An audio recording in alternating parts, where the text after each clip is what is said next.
नमस्कार. विदर्भ साहित्य संघातर्फे आयोजित आजच्या विशेष कार्यक्रमामध्ये आपल्या सगळ्यांचं हार्दिक स्वागत करते आणि एक नम्र विनंती करते, आपण आपले मोबाईल फोन्स सायलेंट मोडवर ठेवावेत. विदर्भ साहित्य संघ नागपूरतर्फे आयोजित आजच्या कार्यक्रमात इथे उपस्थित असलेल्या सगळ्या मान्यवरांचं मनापासून स्वागत. नागपूरचं भूषण असणाऱ्या माननीय डॉक्टर चंद्रशेखर मेश्राम यांना नुकताच भारत सरकारने पद्मश्री बहाल केली.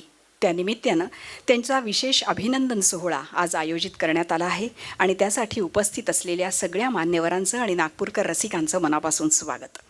विदर्भ साहित्य संघाचे अध्यक्ष श्री प्रदीप दाते हे या समारंभाचे अध्यक्ष आहेत आणि ज्यांच्या शुभ हस्ते हा सत्कार करणार आहोत ते महाराष्ट्राचे भूषण पद्मश्री डॉक्टर अभय बंग इथे प्रामुख्यानं उपस्थित आहेत. याशिवाय सर्वोच्च न्यायालयाचे माजी न्यायमूर्ती आणि विदर्भ साहित्य संघाचे विश्वस्त श्री विकास सिरपूरकर, सुप्रसिद्ध कलाकार प्राध्यापक चंद्रकांत चन्नी विशेषत्वानं उपस्थित आहेत. मी श्रीत विलास मानेकर यांना विनंती करते की त्यांनी सगळ्या मान्यवरांना घेऊन या मंचावर स्थान ग्रहण करावं. सन्मानपूर्वक आणि टाळ्यांच्या गजरात आमंत्रित करूया माननीय डॉक्टर चंद्रशेखर मेश्राम यांना.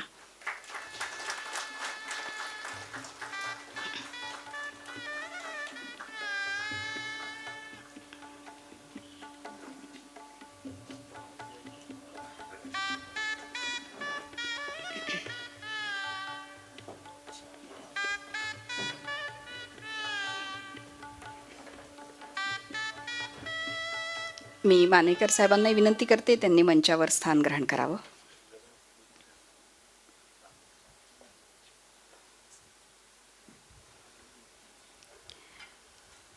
माननीय एलकुंचवार सर सुद्धा समोर आहेत, त्यांनाही मनापासून नमस्कार आणि आजच्या कार्यक्रमाकडे मी वळते. विदर्भ साहित्य संघ ही विदर्भातली सगळ्यात जुनी आणि मोठी साहित्य संघटना आहे. 100 वर्ष जुनी. मराठी भाषा, मराठी साहित्य, मराठी संस्कृतीचा सर्वांगीण विकास साधत संमेलनाचं आयोजन, नवीन लेखकांना प्रोत्साहन, नवीन पुस्तकांचं प्रकाशन, मराठी साहित्याचं प्रमाणपत्र अभ्यासक्रम अशा अनेकविध उपक्रमातून विदर्भाला साहित्य क्षेत्राशी जोडत नव्या जुन्याचा सुंदर संगम साधत विदर्भ साहित्य संघ एका दीपस्तंभाप्रमाणे उभा आहे. या सरस्वतीच्या प्रांगणामध्ये साहित्य संघाचे एक विश्वस्त आणि आपल्या वैद्यकीय क्षेत्रात अत्युच्च कामगिरी केल्याबद्दल भारत सरकारने पद्मश्री या नागरी सन्मानाने ज्यांना विभूषित केलं आहे ते आदरणीय डॉक्टर चंद्रशेखर मेश्राम यांचं अभिनंदन करताना सगळ्या नागपूरकर वासियांना मनापासून आनंद होतोय आणि अभिमानसुद्धा वाटतोय. साहित्य संघाच्या इतिहासातला हा असा कदाचित पहिलाच सोहळा असावा ज्यात विदर्भ साहित्य संघाचे विश्वस्त असलेल्या एखाद्या व्यक्तीला पद्मश्री बहाल होते आणि अशा प्रकारच्या कार्यक्रमाचं आयोजन करण्यात येत आहे. आपण मंचावर उपस्थित असलेल्या मान्यवरांचं स्वागत करूया. आजच्या कार्यक्रमाचं अध्यक्षस्थान ज्यांनी स्वीकारलं आहे ते विदर्भ साहित्य संघाचे अध्यक्ष श्री प्रदीप दाते यांचं स्वागत श्री विलास मानेकर यांनी करावं अशी विनंती करते.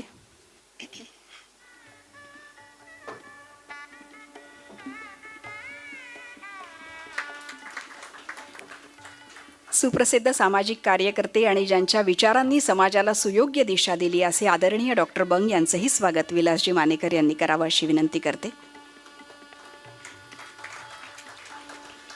सर्वोच्च न्यायालयाचे माजी न्यायमूर्ती माननीय श्री विकास सिरपूरकर यांचं स्वागत विकास लिमये करतील अशी त्यांना विनंती.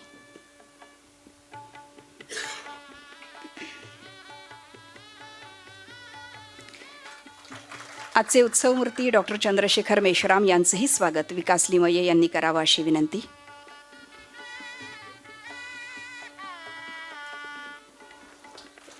आणि बसोलीच्या माध्यमातून गेली 40 वर्ष छोट्या छोट्या मुलांना त्यांच्यातला कलाकार चित्रकार शोधत त्यांना फुलवणारे रुजवणारे आदरणीय प्राध्यापक चंद्रकांत चन्नी यांचं स्वागत नितीन सहस्रबुद्धे यांनी करावं अशी विनंती.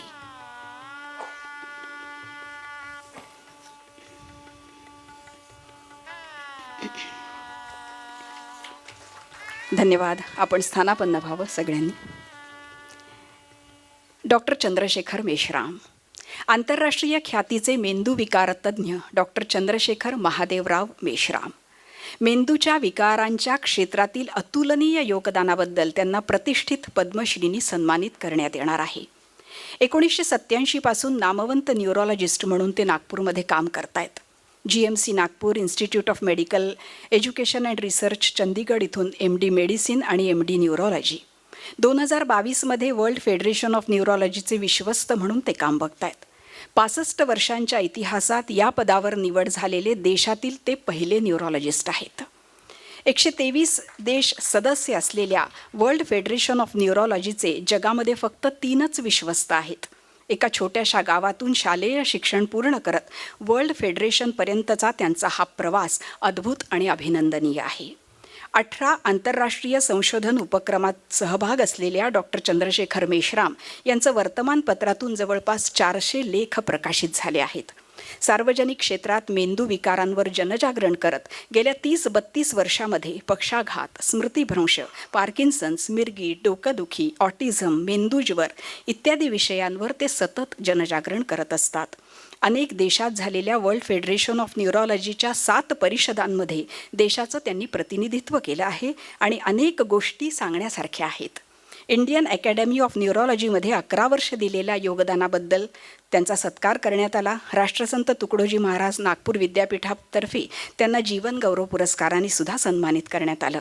याशिवाय डॉक्टर वानकर पुरस्कार, केंद्रीय मंत्री नामदार नितीनजी गडकरी यांच्या हस्ते नागरी पुरस्कार, तत्कालीन मुख्यमंत्री माननीय देवेंद्रजी फडणवीस यांच्या हस्ते सन्मान, वैद्यकीय क्षेत्राशिवाय त्यांचं प्रचंड असं कार्य आहे. ऑरेंज सिटी फिल्म फेस्टिवलमध्ये सक्रिय सहभाग, सम्यक मेडिकल फाउंडेशनचे ते अध्यक्ष आहेत. 50 गरीब गुणवंत विद्यार्थ्यांना शिष्यवृत्ती देतात. बाबा आमटे महारोगी सेवा समिती आणि भारतरत्न डॉक्टर बाबासाहेब आंबेडकर स्मारक समितीचे ते सदस्य आहेत. चंद्रशेखर गोखले लिहितात की माझ्या मनाचा माझ्या मेंदूशी 36चा आकडा आहे. माझ्या मनाचा माझ्या मेंदूशी 36चा आकडा आहे. माझं मन तसं सरळ आहे, मेंदूचाच रस्ता वाकडा आहे. पण मन आणि मेंदूचा अभ्यास करणारे आपल्यासारख्या सर्वसाधारण लोकांसाठी चंद्रशेखर गोखलेंच्या या ओळी कदाचित साध्य असतील, पण मन आणि मेंदूचा अभ्यास करणारे डॉक्टर चंद्रशेखर मेश्राम अशा ओळींना अपवाद असतात. मन आणि मेंदूचा समन्वय साधत स्वतः परिपूर्ण होत समाजाला परिपूर्ण करण्याचा सतत प्रयत्न करणारे डॉक्टर चंद्रशेखर मेश्राम आज हे अभिनंदन करण्यासाठी आपण एकत्र जमलो आहोत. एकदा जोरदार टाळ्यांच्या गजरात आपण त्यांचा सत्कार करूया आणि त्यांना जे सन्मानपत्र आपण अर्पण करणार आहोत ते वाचण्यासाठी मी इथे माननीय श्री प्रकाशजी येदलाबादकर यांना आमंत्रित करते. सुप्रसिद्ध निवेदक आणि संत साहित्याचे अभ्यासक असलेले श्री प्रकाश येदलाबादकर यांनीच हे मानपत्र लिहिलं आहे. त्यांनी त्याचं वाचन करावं अशी त्यांना विनंती करते. व्यासपीठावर उपस्थित असलेले सर्व सन्माननीय आणि सभागृहात उपस्थित असलेले सर्व आदरणीय यांना अभिवादन करतो आणि डॉक्टर चंद्रशेखर मेश्राम यांच्या सन्मानार्थ मी जे सन्मानपत्र लिहिलं आहे त्याचं वाचन करतो. सन्माननीय डॉक्टर चंद्रशेखर मेश्राम, आपला जीवनयापनाचा व्यवसाय हा शुद्ध व्यवसाय न मानता त्याचे सेवाकार्यात रूपांतर करणे यालाच योग म्हणतात. वैद्यकीय व्यवसायाच्या माध्यमातून आपण आजवर जे सेवाकार्य केले आहे ते अतुलनीय असेच आहे. योग हा कर्मसुकौशलम ही गीतेमध्ये केलेली योगाची परिभाषा आपण आजवर प्रकर्षाने अंमलात आणली. नव्हे ती परिभाषा आपण प्रत्यक्ष जगलात. आपल्या वाट्याला आलेले कार्य कौशल्याने करणे, त्यात जीव ओतून करणे, समर्पण वृत्तीने करणे हीच जर योगाची परिभाषा असेल तर आपण वैद्यकीय क्षेत्रातील योगी आहात अशी आमची भावना आहे. आपणास भारत सरकारतर्फे प्राप्त झालेल्या पद्मश्री या बहुमानाप्रीत्यर्थ आपले प्रथमतः मनपूर्वक अभिनंदन. मानवाचा मेंदू म्हणजे भावभावनांचा गुंताच असतो. मेंदूत सतत चालणाऱ्या भावनांचा आणि शारीरिक वेदनांचा सखोल अभ्यास करून नव्हे त्यांचा व्यासंग करून आपण अनेकांच्या जीवनातील अवघड कोडी सोडविली आणि त्यांचे जीवन सुखमय केले. त्यांच्या वेदनेचा वेद केला. सर्वेपि सुखिनः सन्तु सर्वे सन्तु निरामयाः सर्वे भद्राणि पश्यन्तु मा कश्चित् दुःखमाप्नुयात् या प्रार्थनेतील सर्वे सन्तु निरामयाः ही ओळ आपला जीवनमंत्र झाला. विदर्भाच्या ग्रामीण क्षेत्रातील एक तरुण आपल्या वडिलांचा वारसा घेऊन पुढे येतो आणि आपले प्रयत्न व चिकाटीच्या बळावर आंतरराष्ट्रीय ख्याती प्राप्त करतो. हे केवळ आश्चर्यकारकच नव्हे तर आम्हासाठी अभिमानास्पद आहे. आपल्या व्यवसायातील अनेक उच्च शिखरे आपण आपल्या बुद्धिकौशल्यावर केव्हाच पादाक्रांत केली आहेत. आपण समाजाचे काही देणे लागतो या भावनेतून आपण केलेल्या विविध समाजकार्याची येथे दखल घ्यायलाच हवी. थोर समाजसेवक बाबा आमटे यांची महारोगी सेवा समिती, विदर्भ साहित्य संघ, सम्यक मेडिकल फाउंडेशन, परमपूजनीय डॉक्टर बाबासाहेब आंबेडकर स्मारक समिती तसेच अनेक आंतरराष्ट्रीय संस्थांमधील आपला सहभाग स्पृहणीय आहे. आपण त्यांचे आधारस्तंभ आहात. आपणास आजवर अनेक राष्ट्रीय आणि आंतरराष्ट्रीय गौरव प्राप्त झालेले आहेत. यंदा भारत सरकारने आपणास पद्मश्री हा प्रतिष्ठित नागरी सन्मान प्रदान करून आपला योग्य तो गौरव केला आहे. आपल्या आजवरच्या कार्यावर लोकमान्यतेची मुद्रा उमटलेलीच आहे आणि आता त्यावर राजमान्यतेची मुद्रा उमटली आहे. आपणास प्राप्त झालेल्या या सन्मानाचा आम्हा सार्थ अभिमान आहे. या भावनेतूनच विदर्भ साहित्य संघातर्फे हे सन्मानपत्र आपणास प्रदान करीत आहोत. आपल्या यशकीर्तीत उत्तरोत्तर वृद्धी होवो हीच शुभेच्छा. धन्यवाद.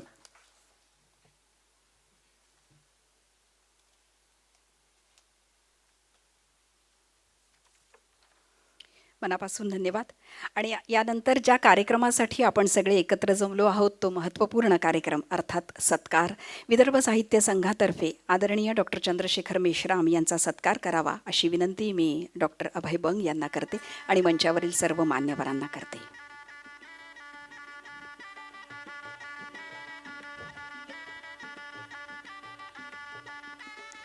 आज त्यांचा विशेष सन्मान आपण करतोय.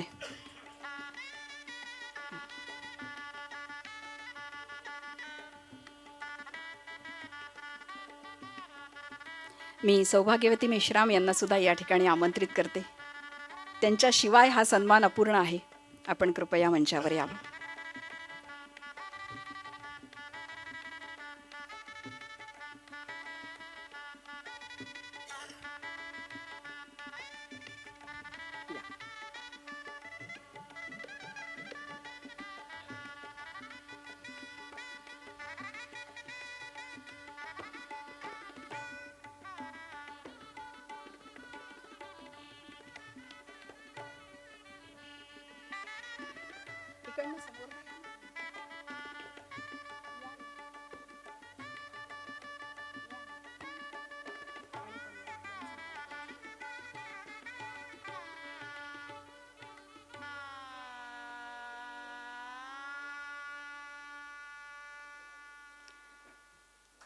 टाळ्यांच्या गजरामध्ये आपण आदरणीय डॉक्टर चंद्रशेखर मेश्राम यांचा सन्मान करूया.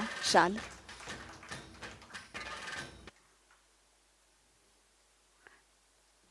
अंगणात आलेल्या पाखरागत वर्ष भरकन उडून जातात. आठवणींच्या पाऊल खुणा मनामध्ये उजळ होतात. आजचा दिवस सोनेरी मागे वळून बघायचं, इतरांचा आधार देत उदंड आयुष्य जगायचं.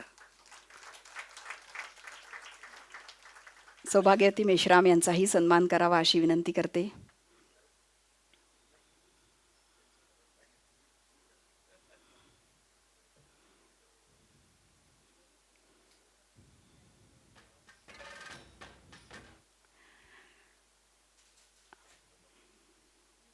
सौभाग्यवती रंजनाताई दाते.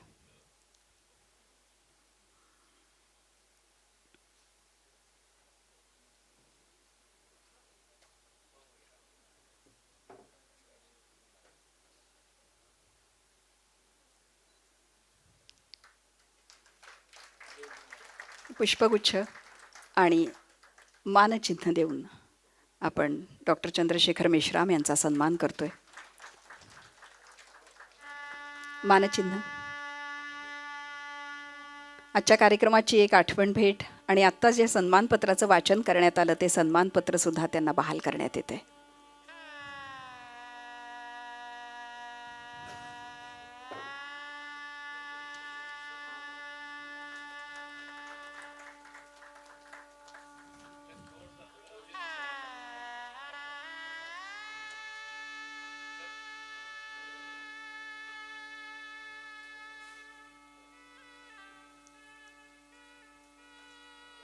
धन्यवाद.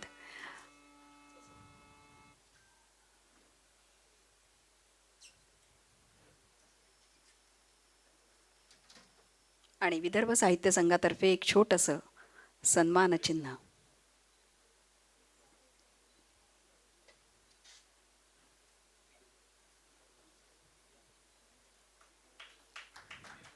डॉक्टर चंद्रशेखर मेश्राम यांचं मार्गदर्शन आपल्याला असं सतत मिळत राहणार आणि त्यांचा आधारही आपल्या पाठीशी असाच असणार, यात शंकाच नाही.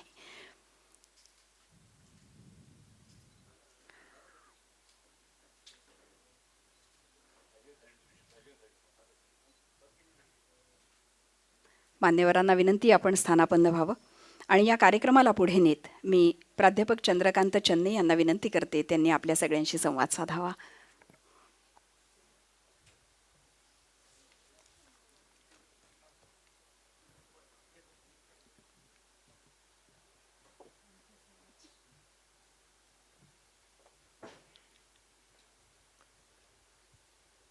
नमस्कार.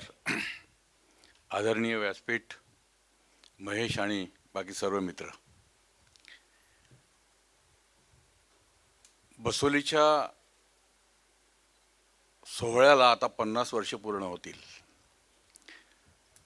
सुरुवातीपासून तर आज तक त्यांची माझी ओळखी आहे, त्यांचा माझा संबंध आहे. त्यामुळे त्यांच्या माझ्या संबंधाचा एक बसोली मित्र म्हणून आम्ही एक सुवर्ण महोत्सवी वर्ष साजरं करतो असं तुम्ही समजा. त्यांच्याबद्दल खूप वाचलं, या 7, 8, 10, 15 दिवसात तर खूप वाचलं. खूप लोक बोलायला लागले त्यांच्याबद्दल. मी त्यांच्या फारसा जवळचा आहे, कुटुंबातला आहे म्हणून कदाचित जास्तही बोलत असतील. आणि अष्टपैलू हिऱ्यापासून तर खूप खूप खूप गोष्टी त्यांच्याबद्दल सांगितल्या लोकांनी मला, ज्या त्यांच्याकडनं कळल्या. वास्तविक पाहता जो सोपा आणि सरळ माणूस असतो किंवा सोपं होणं हे जगातलं सगळ्यात कठीण गोष्ट असं समजलं जातं, असं म्हटलं जातं. यांना जर त्या म्हणणाऱ्यांनी जर पाहिलं असतं तर ते वाक्य त्यांनी कधीच म्हटलं नसतं, असं मला पूर्ण खात्री आहे. माणूसही सोपा आहे, मनही सोपं आहे आणि सगळंच सोपं आहे यांच्याबद्दल. अष्टपैलू व्यक्तिमत्व वगैरे तर या गोष्टीवर माझा अजिबात विश्वासच नाही आहे. डॉक्टर मेश्रामांना पाहिलं की मला शाळीग्रामची आठवण येते. एक काळा शाळीग्राम जो गाभाऱ्यात असतो पूजेच्या ठिकाणी, त्याला काही पैलू बिलू नसतात, परंतु त्याचं कर्तृत्व किती असतं, तो किती प्रेरणा देऊ शकतो लोकांना, हे आम्हाला सगळ्यांना माहिती आहे. त्यामुळे पैलू नसलेला शाळीग्राम असं मला त्यांच्याकडे पाहिलं की वाटतं. त्यांचा आशय जो आज परदेशात असतो आणि फार मोठा ॲनिमेटर आहे, त्यांचा मोठा मुलगा, त्याला शिकवण्याच्या नाही, तो बसोलीत येण्याच्या संबंधातून त्यांचा माझा तसा अतिशय निकटचा संबंध आला.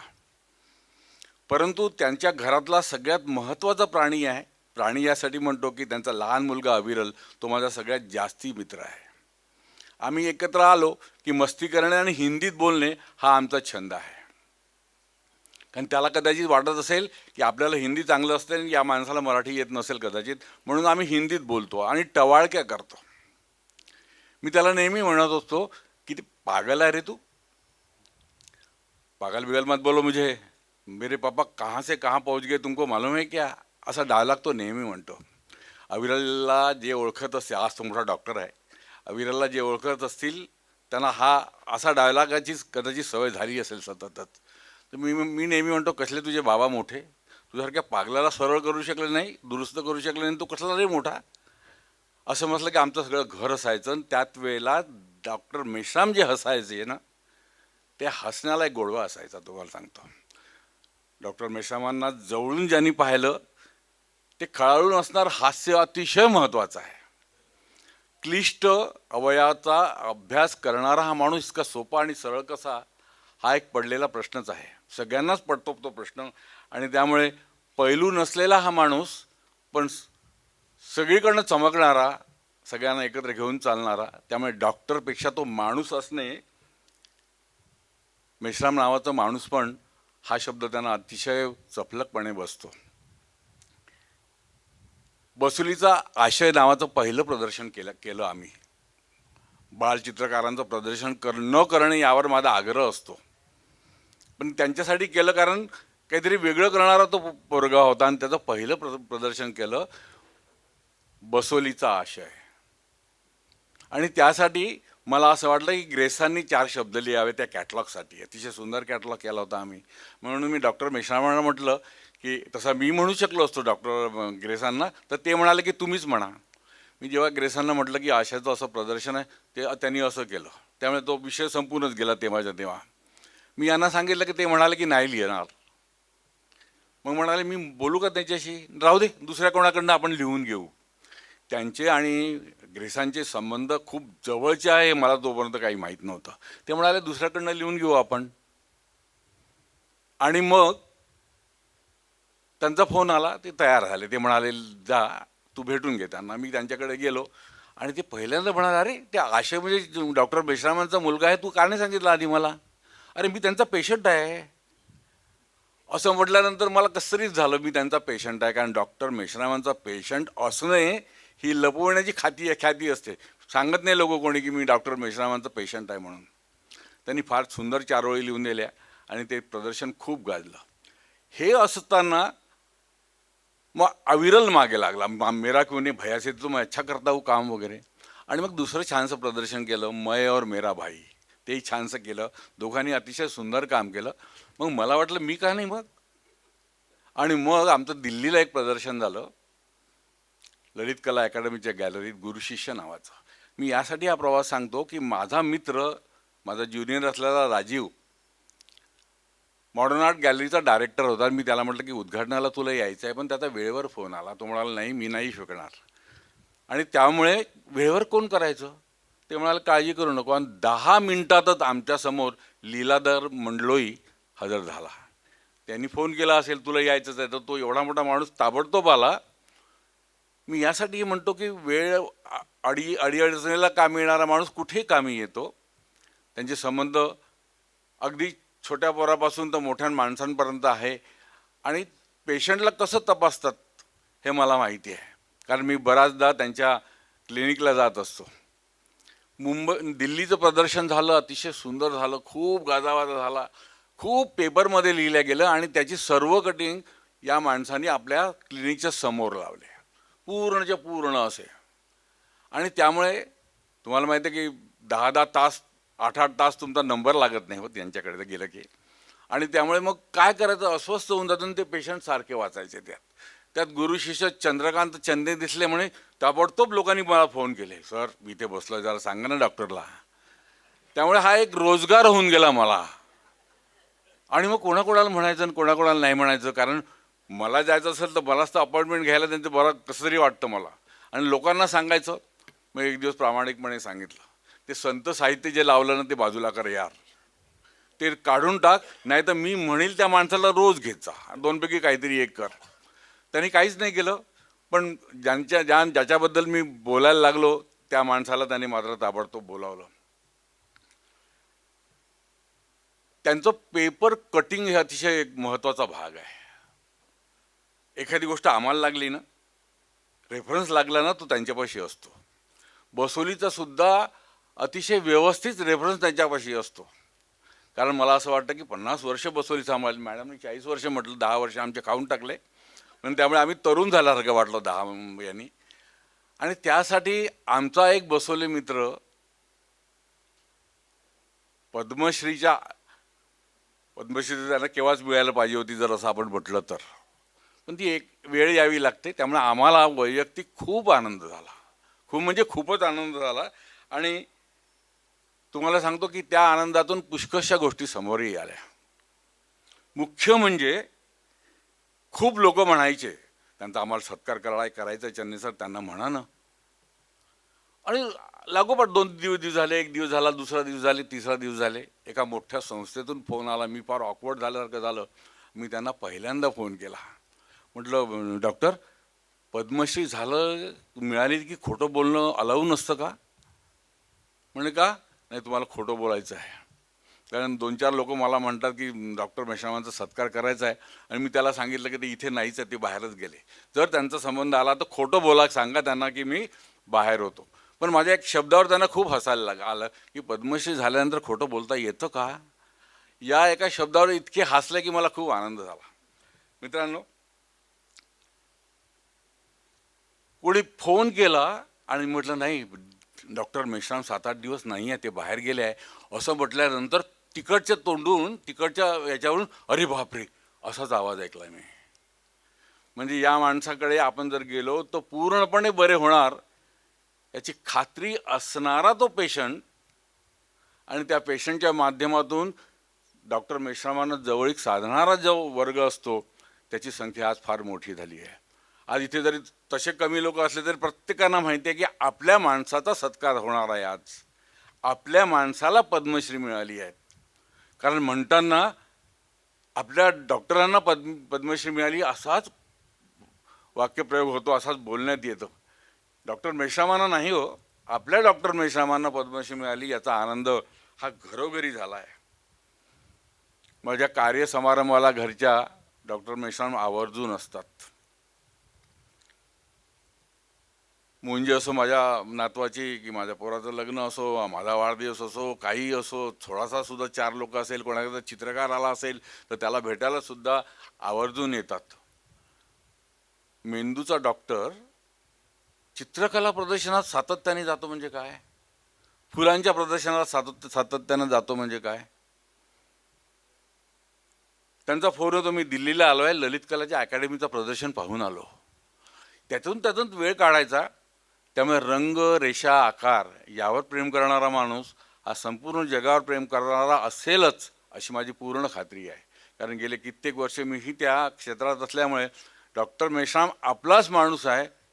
नाही प्रेमाने जोडला असेल तर ठीक आहे, पण रंगरेषा आकाराने तो आपल्यापाशी जोडला आहे असं मला सातत्याने वाटत असतं. ब्रेन डेच्या सगळ्या नॅशनल लेव्हलच्या सगळ्या आम्ही कॉम्पिटिशन बसवलेली घेतल्या, त्याचे कॅटलॉग छापले, खूप प्रयत्न केले त्यासाठी. माझाही हातभार त्या ठिकाणी लागला याचा मलाही आनंद झाला. आणि त्यासाठी जागतिक संस्थेने, ब्रेन संस्थेने माझा सत्कार त्या हॉटेल हयातमध्ये मुंबईला केला होता. मला खूप असं कसं तरी झालं, पण मी तो मान्य केला. आता असे सत्कार मान्य करताना यांना कसं वाटत असेल याची भूमिका मी बांधू शकतो. कारण ते न आवडणारा माणूस आहे हा, परंतु आपल्या प्रेमापायी तो कुठेही जाईल याची मात्र पूर्ण खात्री आहे. एक शेवटची गोष्ट सांगतो मात्र निश्चितपणे, काळजीची गोष्ट आहे. त्यांनी मला म्हटलं की एपिलेप्सी झालेल्या मुलांची एक चित्रकला स्पर्धा आपल्याला घ्यायची आहे. मी म्हटलं की ते आपण आपल्यासमोर हजार मुलं असण्याची आपण स्पर्धा घेतली आणि एपिलेप्सीचे असे 4-5 लोक असतील असं मला वाटलं. माझं ज्ञान पाहिजे एवढं नव्हतं मुलांच्या संबंधात. आणि एपिलेप्सी तुला झाली का रे, तुला झाली का म्हणून त्याला सहभाग करायचा म्हणजे फार कठीणच काम होतं. त्यामुळे तू माझ्या हॉस्पिटलला या, क्लिनिकला या. आणि त्यांनी माझ्यासमोर यादी ठेवली. नागपुरातल्या एवढा मोठं बाळ बिस्तर होतं त्यांच्यापाशी, एपिलेप्सी झालेल्या पेशंटची, मुलांच्या पेशंटची. मी आपली सहजच चालली, तुम्हाला सांगतो 200, 400, 500 तर माझीच मुलं ओळखीची होती त्यात. आणि अशा एका न आवडणाऱ्या विषयावर ही मुलं जर आपल्याकडे आली, आबा म्हणून समोर आली, तर आम्हाला अतिशय आनंद होता. आणि हा एपिलेप्सी होल्डर आहे असं म्हटल्यानंतर कसं तरी व्हायला लागलं. त्यामुळे त्यांची जी स्पर्धा त्यावेळी तुम्ही घेऊन टाकली. मी म्हटलं डॉक्टर तुम्ही आता काही करा, मुलांच्या संबंधात अशी काही एखादी स्पर्धा असेल, जनरलाइज असेल तर ठीक आहे, ब्रेन वीक वगैरे असेल, पण त्या मुलांना ते गोष्ट झाली असेल तर त्यांच्या संबंधात अशी चित्रस्पर्धा असेल तर कृपया माझा सहभाग नाही असं समजून चला. त्यातलं गांभीर्य त्यांनी ज्या दिवशी मला समजावून सांगितलं, मित्रांनो त्याची किती आवश्यकता आहे. साध्या गोष्टींवर विचार करून ते लोकांसमोर आणण्याचं ज्याचं कसब असतं ना, अशा एका अष्टपैलू माणसाचं मान्य करतो. पण शाळीग्रामाचं सोज्वळता असलेल्या माणसाला मी प्रणाम करतो. माझा तो मित्र आहे, याच्याबद्दल मला अतिशय आनंद आहे. त्याच्या या कौशल्याचा उपयोग संपूर्ण जगभर होणार आहे याबद्दल माझी खात्री आहे.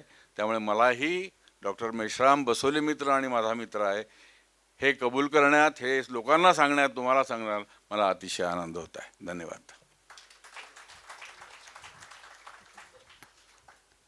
मनापासून धन्यवाद. डॉक्टर चंद्रशेखर मेश्राम यांच्या व्यक्तिमत्वाचे विविध पैलू आजच्या कार्यक्रमाच्या निमित्तानं आपल्यासमोर येतात. नागपूरमधील अनेक नामवंत व्यक्ती आज समोर उपस्थित आहेत, ज्यामध्ये माजी आमदार माननीय दीनानाथजी पडोळे आहेत, अखिल भारतीय मराठी साहित्य संमेलनाचे अध्यक्ष डॉक्टर रवींद्र शोभणेजी आहेत. असे अनेक मान्यवर आहेत ज्यांना डॉक्टर साहेबांचे विविध पैलू माहिती असतील. पण आज मात्र आपण वेळेच्या अभावी मान्यवरांचे मतं ऐकणार आहोत आणि याच मालेत मी आदरणीय न्यायमूर्ती विकास सिरपूरकर साहेबांना या ठिकाणी आमंत्रित करते, विनंती करते त्यांनीही आपल्याशी बोलावं.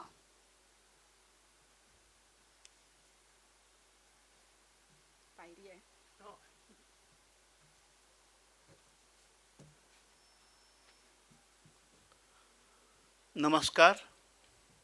आजचे सत्कार मूर्ती डॉक्टर चंद्रशेखर मेश्राम आणि सौ मेश्राम, आमचे मित्र आणि मंचावर उपस्थित असलेले डॉक्टर अभय बंग, आजच्या कार्यक्रमाचे अध्यक्ष रवींद्र दाते, आमचे दुसरे मित्र चंद्रकांतजी चन्ने, माझा पर्सनल त्यांच्याशी परिचय आहे, विलास मानेकर, महेश एलकुंचवार, माझी पत्नी कुमकुम, कार्यक्रमाला उपस्थित असलेले अनेक लोक जसे डॉक्टर प्रफुल्ल मोकादम इत्यादी इत्यादी सगळे आहेत. नावं किती घेणार. असो, जेव्हा डॉक्टर साहेबांना पद्मश्री मिळाल्याचं जाहीर झालं तेव्हा मी माझ्या बायकोला सांगितलं, म्हटलं आज खरोखर लक्षात आलं की पद्मश्री खरोखरच चांगल्या माणसांना मिळते. नाही तर पद्मश्री घेऊन मिरवणारे लोक पुष्कळ असतात, पण खरोखर चांगल्या माणसांना पद्मश्री मिळते हे माझ्या आज लक्षात आलं. आणि त्यात भारत सरकारची गुणग्राहकता, मी जरा थोडेसे मोठे शब्द वापरतो कारण रवींद्र शोभणे आहेत समोर बसलेले आणि इतर साहित्यिक लोक आहेत, पण हा एक अत्यंत आनंदाचा क्षण होता की आपल्या माणसाला, डॉक्टर चंद्रशेखर मेश्रामला आपण नेहमी आपला माणूस म्हणतो. आपला माणूस आपण त्यालाच म्हणतो जो खरोखरच आपला असतो. आणि म्हणून त्यांना जेव्हा पद्मश्री जाहीर झाली त्या क्षणी मी त्यांना सकाळी फोन केला. गंमत म्हणजे त्यांनी फोन उचलला, लागला तर फोन उचलला आणि मी त्यांचं अभिनंदन केलं. असो, डॉक्टरांच्या व्यक्तिमत्वाचे अनेक पैलू डॉक्टर चंद्रकांत चन्नेंनी सांगितले. माझा त्यांच्याशी परिचय पहिल्यांदा झाला तेव्हा एका एपिलेप्सी असोसिएशनचा सुधीर भावे त्यांनी मला सांगितलं. तेव्हा त्याच्यात मला कळलं की डॉक्टर चंद्रशेखर मेश्राम हे मेंदूरोग तज्ज्ञ आहेत. मेंदूरोग तज्ज्ञांबद्दल आपल्याकडे अफाट अज्ञान आहे. आपण सायकियाट्रिस्ट, मेंदूरोग तज्ज्ञ इत्यादी इत्यादींना एकच मानतो सगळ्यांना. मेंदू म्हणजे झाला, कोणी मेंदू गेला की आपण म्हणतो की तो पागल झाला आहे, कारण की त्याची ट्रीटमेंट चालू आहे. असो, पण मला स्वतःलाच त्यांचा पेशंट बनण्याचा योग आला आणि मी गेलो. त्यांनी ज्या पद्धतीने मला वागवलं ती पद्धत, मी म्हटलं की अरे बापरे, आपण फारच कोणीतरी इम्पॉर्टंट दिसतो की डॉक्टर चंद्रशेखर मेश्राम सारख्या जगप्रसिद्ध माणसांनी आपल्याला इतकं चांगलं वागवावं. आपण खरोखरच चांगले दिसतो. म्हणजे समोरच्या माणसाला त्याचं महत्त्व, स्वतःचं महत्त्व पटवून देणं आणि त्या अनुषंगाने त्याचे उपचार करणं ही त्यांची हातोटी आहे. आमच्या विदर्भ साहित्य संघात म्हणजे ही त्यांची मातृसंस्था असं म्हणता येईल. पहिले 3 विश्वस्त होते. पोटदुखेजी होते. पोटदुखेजींनी नाही म्हटलं, विड्रॉ होण्याची इच्छा केली आणि माहीत नाही का तर माझं नाव सजेस्ट केलं. असो, पण त्यांच्याबरोबर एका क्षेत्रात तरी आहे ह्याचं मला समाधान वाटतं. काय असतं की तुम्ही काही गौरव मिळवला किंवा कुठलं पद मिळवलं की जी थाप आईची असते ती आईची थाप सगळ्यात महत्त्वाची असते. मी न्यायमूर्ती झाल्यानंतर मला आईने विचारलं, का रे खरंच न्यायाधीश झालास का तू? मी म्हटलं हो खरंच झालो. तर म्हणून आजचा समारंभ हा व्हावा आणि त्यांच्या ह्या मातृसंस्थेची त्यांच्या पाठीवर थाप पडावी याबद्दल मी विशेष आनंद व्यक्त करतो. काय आहे, मेडिकल क्षेत्रातला माणूस हा साधारणतः हा वृक्ष समजला जातो. कुठल्याही डॉक्टरनी आजपर्यंत अशी साहित्य चर्चा केली किंवा साहित्य विषयात रुची दाखवली असं काही झालेलं नाही आहे, निदान माझ्या तरी माहितीत नाही आहे. पण एकूण त्यांची पर्सनॅलिटी, त्यांचा हसतमुख चेहरा, त्यांच्या हसतमुख चेहऱ्याचं रहस्य कदाचित सौ मेश्रामच असावं. कारण नाहीतर हसतमुख चेहरा ठेवणं, तेही डॉक्टरला आणि तेही मेंदू विकार तज्ज्ञाला ठेवणं हे जरा थोडंसं कठीणच काम आहे. पण असो, पण मी अजूनपर्यंत त्यांना असं उदास वगैरे कधी पाहिलेलं नाही आहे. ते नेहमी एक छान म्हणजे ज्याला संसर्गजन्य हसू म्हणावं असं संसर्गजन्य हसू घेऊन वावरत असतात. त्यांच्या हसण्याने त्या पेशंट्सना, मित्रांना, सगळ्यांना एक आत्मविश्वास निर्माण होतो. हे महत्त्वाचं. हा एक अतिशय जंटलमन, आजकाल काय आहे की जंटलमन माणसं कमी दिसतात. कोणाला जंटलमन म्हटलं की काय काय एक्झॅक्टली जंटलमन का म्हटलं जात आहे असं लोक विचारतात. पण हा अतिशय सुसंस्कृत, सभ्य आणि अतिशय उमदा माणूस, या माणसाचा आज याला पद्मश्री मिळावी ह्याच्यात भारत सरकारची गुणग्राहकता दिसते, हे मी अगोदरच सांगितलं. आणि विदर्भ साहित्य संघाने त्यांचं अभिष्ट चिंतन करावं, याच्यात विदर्भ साहित्य संघाचंही एक गुणग्राहकता दिसते असं मी प्रदीप दाते असताना देखील म्हणतो. त्याच्यामुळे मी त्यांना एक छान सुदृढ निरोगी आयुष्य चिंतितो. त्यांना सगळे असे सन्मान, एक सन्मान नाही आहे, हा माणूस अतिशय गाजलेला माणूस आहे नागपूरचा.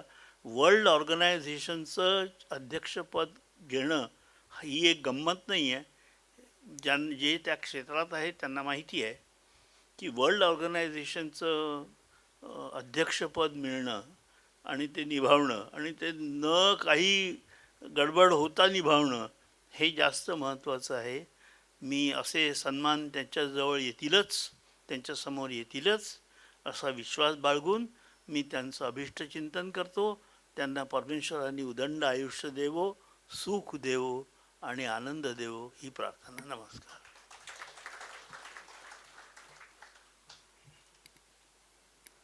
मनापासून धन्यवाद. असं म्हणतात की मन वळू नये अशी श्रद्धा असावी, निष्ठा ढळू नये अशी भक्ती असावी, सामर्थ्य संपू नये अशी शक्ती असावी आणि कधीही विसरू नये अशी नाती असावीत. अशा व्यक्ती फार थोड्या असतात, पण अशा व्यक्ती जेव्हा आपल्या अवतीभवती असतात तेव्हा समाज सकारात्मकतेकडे जातो हे मात्र नक्की. अशीच एक व्यक्ती आज आपल्यामध्ये उपस्थित आहेत, आदरणीय डॉक्टर अभय बंग. मी त्यांना सन्मानपूर्वक इथे आमंत्रित करते आणि विनंती करते त्यांनी आपल्या सगळ्यांना मार्गदर्शन करावं.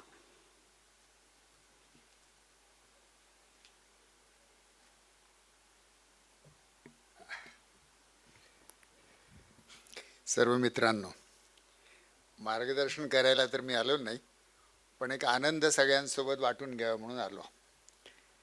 डॉक्टर चंद्रशेखर मेश्राम आजचे उत्सवमूर्ती, आपल्या कार्यक्रमाचे अध्यक्ष श्री प्रदीप दाते, न्यायमूर्ती सिरपूरकर, चंद्रकांत चन्ने, श्री विलास मानेकर, समोर उपस्थित असलेले महेश एलकुंचवार, श्री शोभणे, मेडिकल फ्रॅटर्निटीमधले आमचे मित्र श्री डॉक्टर सुधीर भावे, डॉक्टर श्रीराम काणे, आणि सगळ्यांची नावं घेत नाही, सगळेच जण आपण एकमेकांना ओळखणारे आणि स्नेही मंडळी आहोत.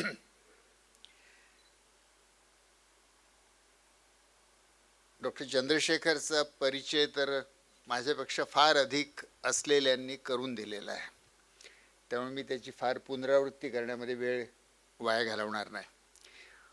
पण ज्याच्या सन्मानाने आता समाज असा झाला आहे, आपला कॉम्पिटिटिव्ह समाज आहे, आणि या कॉम्पिटिटिव्ह समाजामध्ये एकमेकांसोबत नातं मी विरुद्ध अख्खं जग अशी स्पर्धा. ग्लोबलायझेशन नंतर स्पर्धा नुसती गावागावातली किंवा एका वर्गातली शाळेतल्या राहिलीच नाही. Every individual against the entire world ही सध्याची स्पर्धेची स्थिती आहे. एका तरुण मुलांचं एक शिबिर आम्ही शोधरामध्ये घेतलं. मुंबईची मुलं होती, गडचिरोलीची मुलं होती.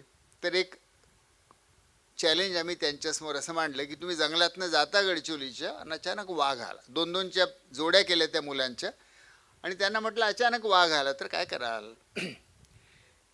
गडचिरोलीचे दोघं आदिवासी मुलांची जोडी होती. ती म्हणाले काय करणार, दोघं मिळून वाघाशी लढू, जगलो तर दोघंही जगू, नाही तर मेलो तर दोघंही मरू. मुंबईच्या मुलांची जोडी होती. ते पोरगं म्हणालं, त्या जोडीपैकी एक पोरगं म्हणाले की मी पळस सुटेन. तर मी त्याला म्हटलं की अरे तू पळस सुटला तरी तू काय वाघापेक्षा जास्त गतीने पळणार आहे.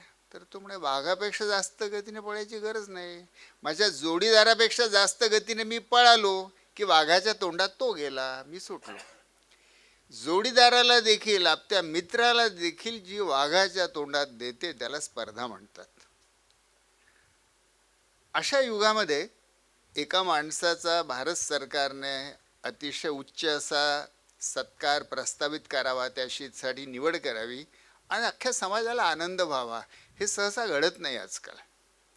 स्पर्धा असूया ही इतकी खोलवर प्रत्येकाच्या मनामनात रुजलेली असते की त्याला मिळालं म्हणजे जणू काय माझ्या घरचं गेलं, माझा सन्मान गेला, अशी लोकांची भावना असते.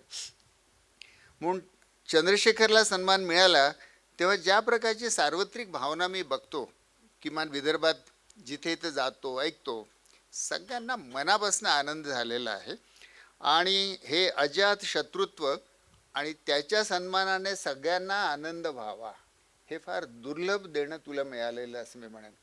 आणि म्हणून पद्मश्री या पुरस्कारासाठी जे अजून होऊ घातलेलं आहे, पण या पुरस्कारासाठी निवड होण्यासाठी आणि सोबतच समाजाचं इतकं सुंदर प्रेम तुला जे मिळालेलं आहे, त्यासाठी एकतर मी डॉक्टर चंद्रशेखर मेश्रामांचं प्रथम अभिनंदन करतो. त्यांची विशेषतः माझा आणि त्यांचा खरं म्हणजे व्यक्तिशः परिचय तेवढा नाही आलेला. आत्ता त्याने मला सांगितलं की मी त्याला मेडिकल कॉलेजमध्ये शिकवलं आहे. हे पुण्य माझ्या हातनं घडलं हे मला माहीत नव्हतं. पण मी जेव्हा त्याचा बायोडेटा वाचत होतो तर नंतरचे त्याचे यश तर सगळ्यांना माहीत आहेत, जगजाहीर आहेत. पण मला काही गोष्टींचं विशेष कौतुक वाटलं की एका खेड्यामधनं तो निघाला आणि एका खेड्यामधनं निघून ग्लोबल पातळीपर्यंत पोहोचला. तर ज्याला आपण पूर्वी अमेरिकन ड्रीम म्हणायचो की एक सर्वसामान्य मुलगा, सर्वसामान्य माणूस देखील सर्वोच्च पदापर्यंत जाऊ शकतो, तर हे चंद्रशेखरच्या जीवनात प्रत्यक्ष घडताना आपण बघतो. दुसरी गोष्ट जी माझ्या लक्षात आली की ही 3 पिढ्यांचं यांची परंपरा आहे. त्यांची वडीलही डॉक्टर होते, तो स्वतःही आहे आणि त्यांचा मुलगाही डॉक्टर आहे. तर ही डॉक्टरांची 3 पिढ्यांची परंपरा. वैद्यकीय क्षेत्रातलं त्याचं जे कर्तृत्व आहे न्यूरोलॉजीचं, ते आपण सगळ्यांनी आत्ता ऐकलेलं आहे म्हणून पुनरावृत्ती करत नाही. पण इंडियन अकॅडमी ऑफ न्यूरोलॉजीपासून तर वर्ल्ड फेडरेशन ऑफ न्यूरोलॉजीपर्यंत त्याने ज्या जबाबदाऱ्या घेतल्या आहेत, त्याचे सन्मान झालेले आहेत, हा फार अवचित योग आहे. आणि एका उमरेडजवळच्या खेड्यातल्या एका मुलाला हे सगळे सन्मान मिळावे यासाठी मनापासनं मी त्याचं अभिनंदनही करतो. हा अतिशय सन्मानाची तुम्हाला एक गोष्ट सांगतो बरं का. समाजाच्या मनामध्ये सन्मानांविषयी, शासकीय सन्मानाविषयी काय कल्पना आहे. तर मला जेव्हा माझा पहिला पुरस्कार मिळाला, प्रामाणिकपणे सांगतो अनडिझर्वड होता. गडचिरोलीमध्ये मी आणि राणी जाऊन काम करायला लागलो आणि एका वर्षातच महाराष्ट्र शासनाने मला आदिवासी सेवक पुरस्कार दिला. काही कारण नव्हतं पण दिला. आता काय करणार, दिला तर घेतला. तर गडचिरोलीचे एक सामाजिक कार्यकर्ते मला भेटायला आले अभिनंदन करायला. अभिनंदन झालं, मी चहा दिला, चहा प्याले आणि मग ते मला म्हणाले, कसं जमवलं जी?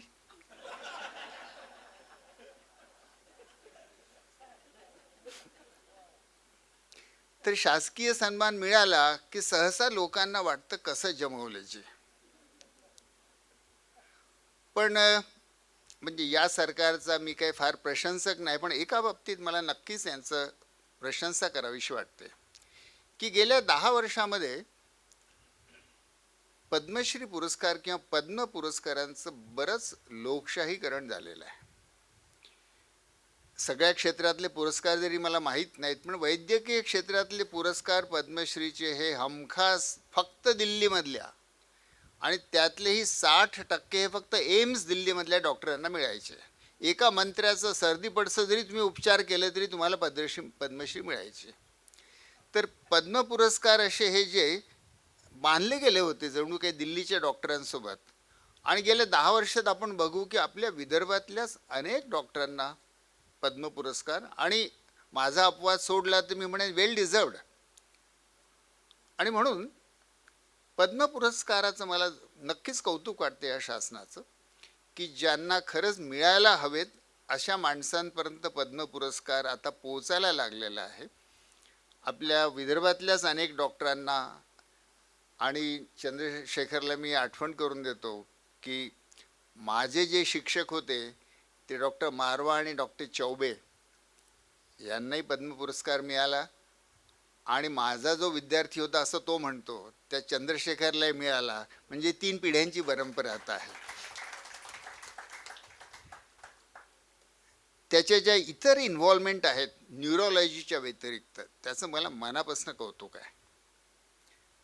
डॉक्टर मंडळी बऱ्यापैकी एकांगी असतात, आणि इथे उपस्थित असलेल्या डॉक्टरांनी इतरत्र मला कोट करू नये, पण मी तुम्हाला सांगतो, डॉक्टरांच्या ग्रुपमध्ये तुम्ही बसलात, सरकारी कर्मचाऱ्यांच्या ग्रुपमध्ये तुम्ही बसलात तर 5 मिनिटामध्ये चर्चा होते त्याची ट्रान्सफर कशी झाली आणि त्याने पैसे कसे खाल्ले. आणि डॉक्टरांच्या ग्रुपमध्ये तुम्ही बसलात तर 5 मिनिटात चर्चा होते त्याचं डायग्नोसिस काय किंवा त्याची प्रॅक्टिस कशी. फार जास्त डॉक्टरांना इतर विषयात गती नसते असं दुर्दैवाने मला सांगावं लागतं. खरं म्हणजे डॉक्टरांमध्ये खूप चांगले कलाकार आहेत. सुधीर आहे इथे, श्रीराम आहे इथे, हे सगळे चांगले कलाकार आहेत.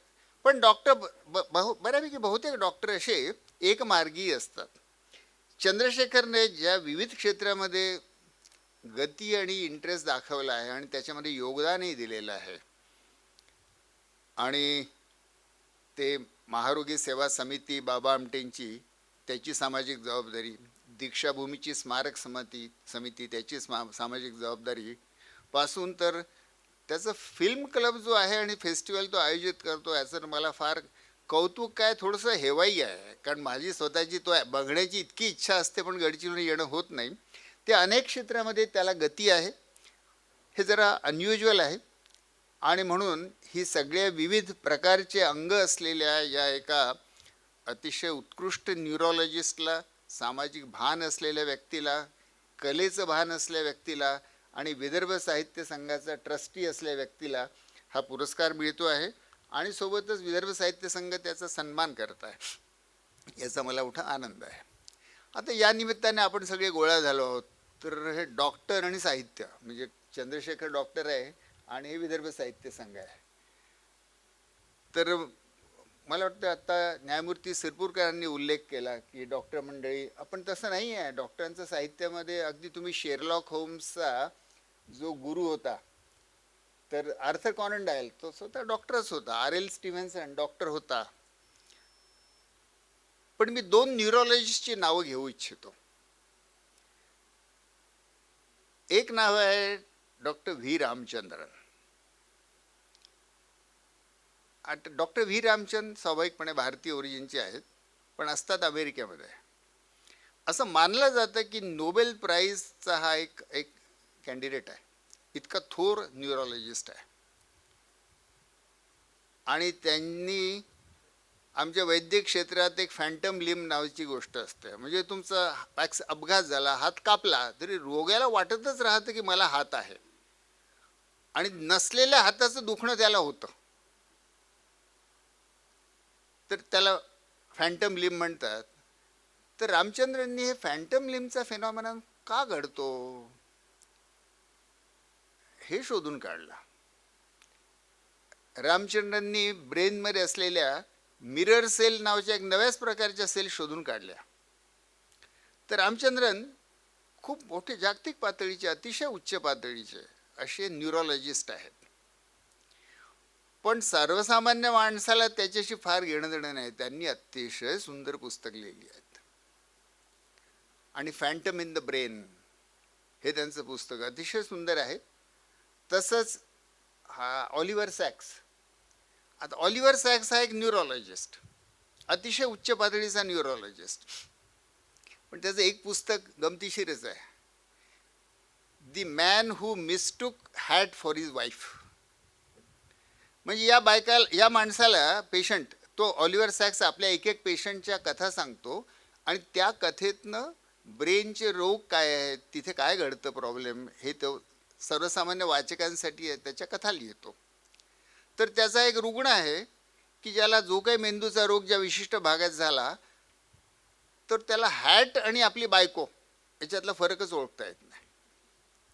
तो आपल्या बायकोला हॅट समजतो आणि हॅटला बायको समजतो. तर हे ऑलिव्हर सॅक्स, व्ही रामचंद्रन ही उत्तुंग उदाहरणं आहेत की ज्यांनी न्यूरोलॉजीमध्ये मोठं काम केलं, पण ज्यांची पुस्तकं जगप्रसिद्ध आहेत. आणि त्यांनी न्यूरोलॉजीला अगदी सोपं करून सर्वसामान्य माणसांकडे गोष्टींच्या रूपात पोचवलं. अतुल गावंडे अजून एक डॉक्टर. अतुल गावंडेंची पुस्तकं प्रसिद्ध आहे, कॉम्प्लिकेशन्स आहे, बेटर आहे. पण अतुल गावंडे हे कुटुंब मूळचं यवतमाळ जिल्ह्यातलं बरं का.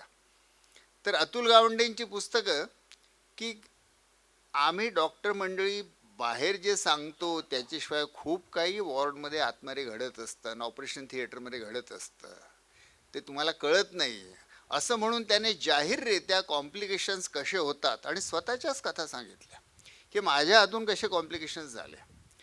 आणि अतिशय सुंदर लिहितो. तर वैद्यकीय क्षेत्रामध्ये न्यूरोलॉजिस्ट आणि अतिशय डॉक्टरांनी अतिशय सुंदर पुस्तकं लिहिलेली आहेत.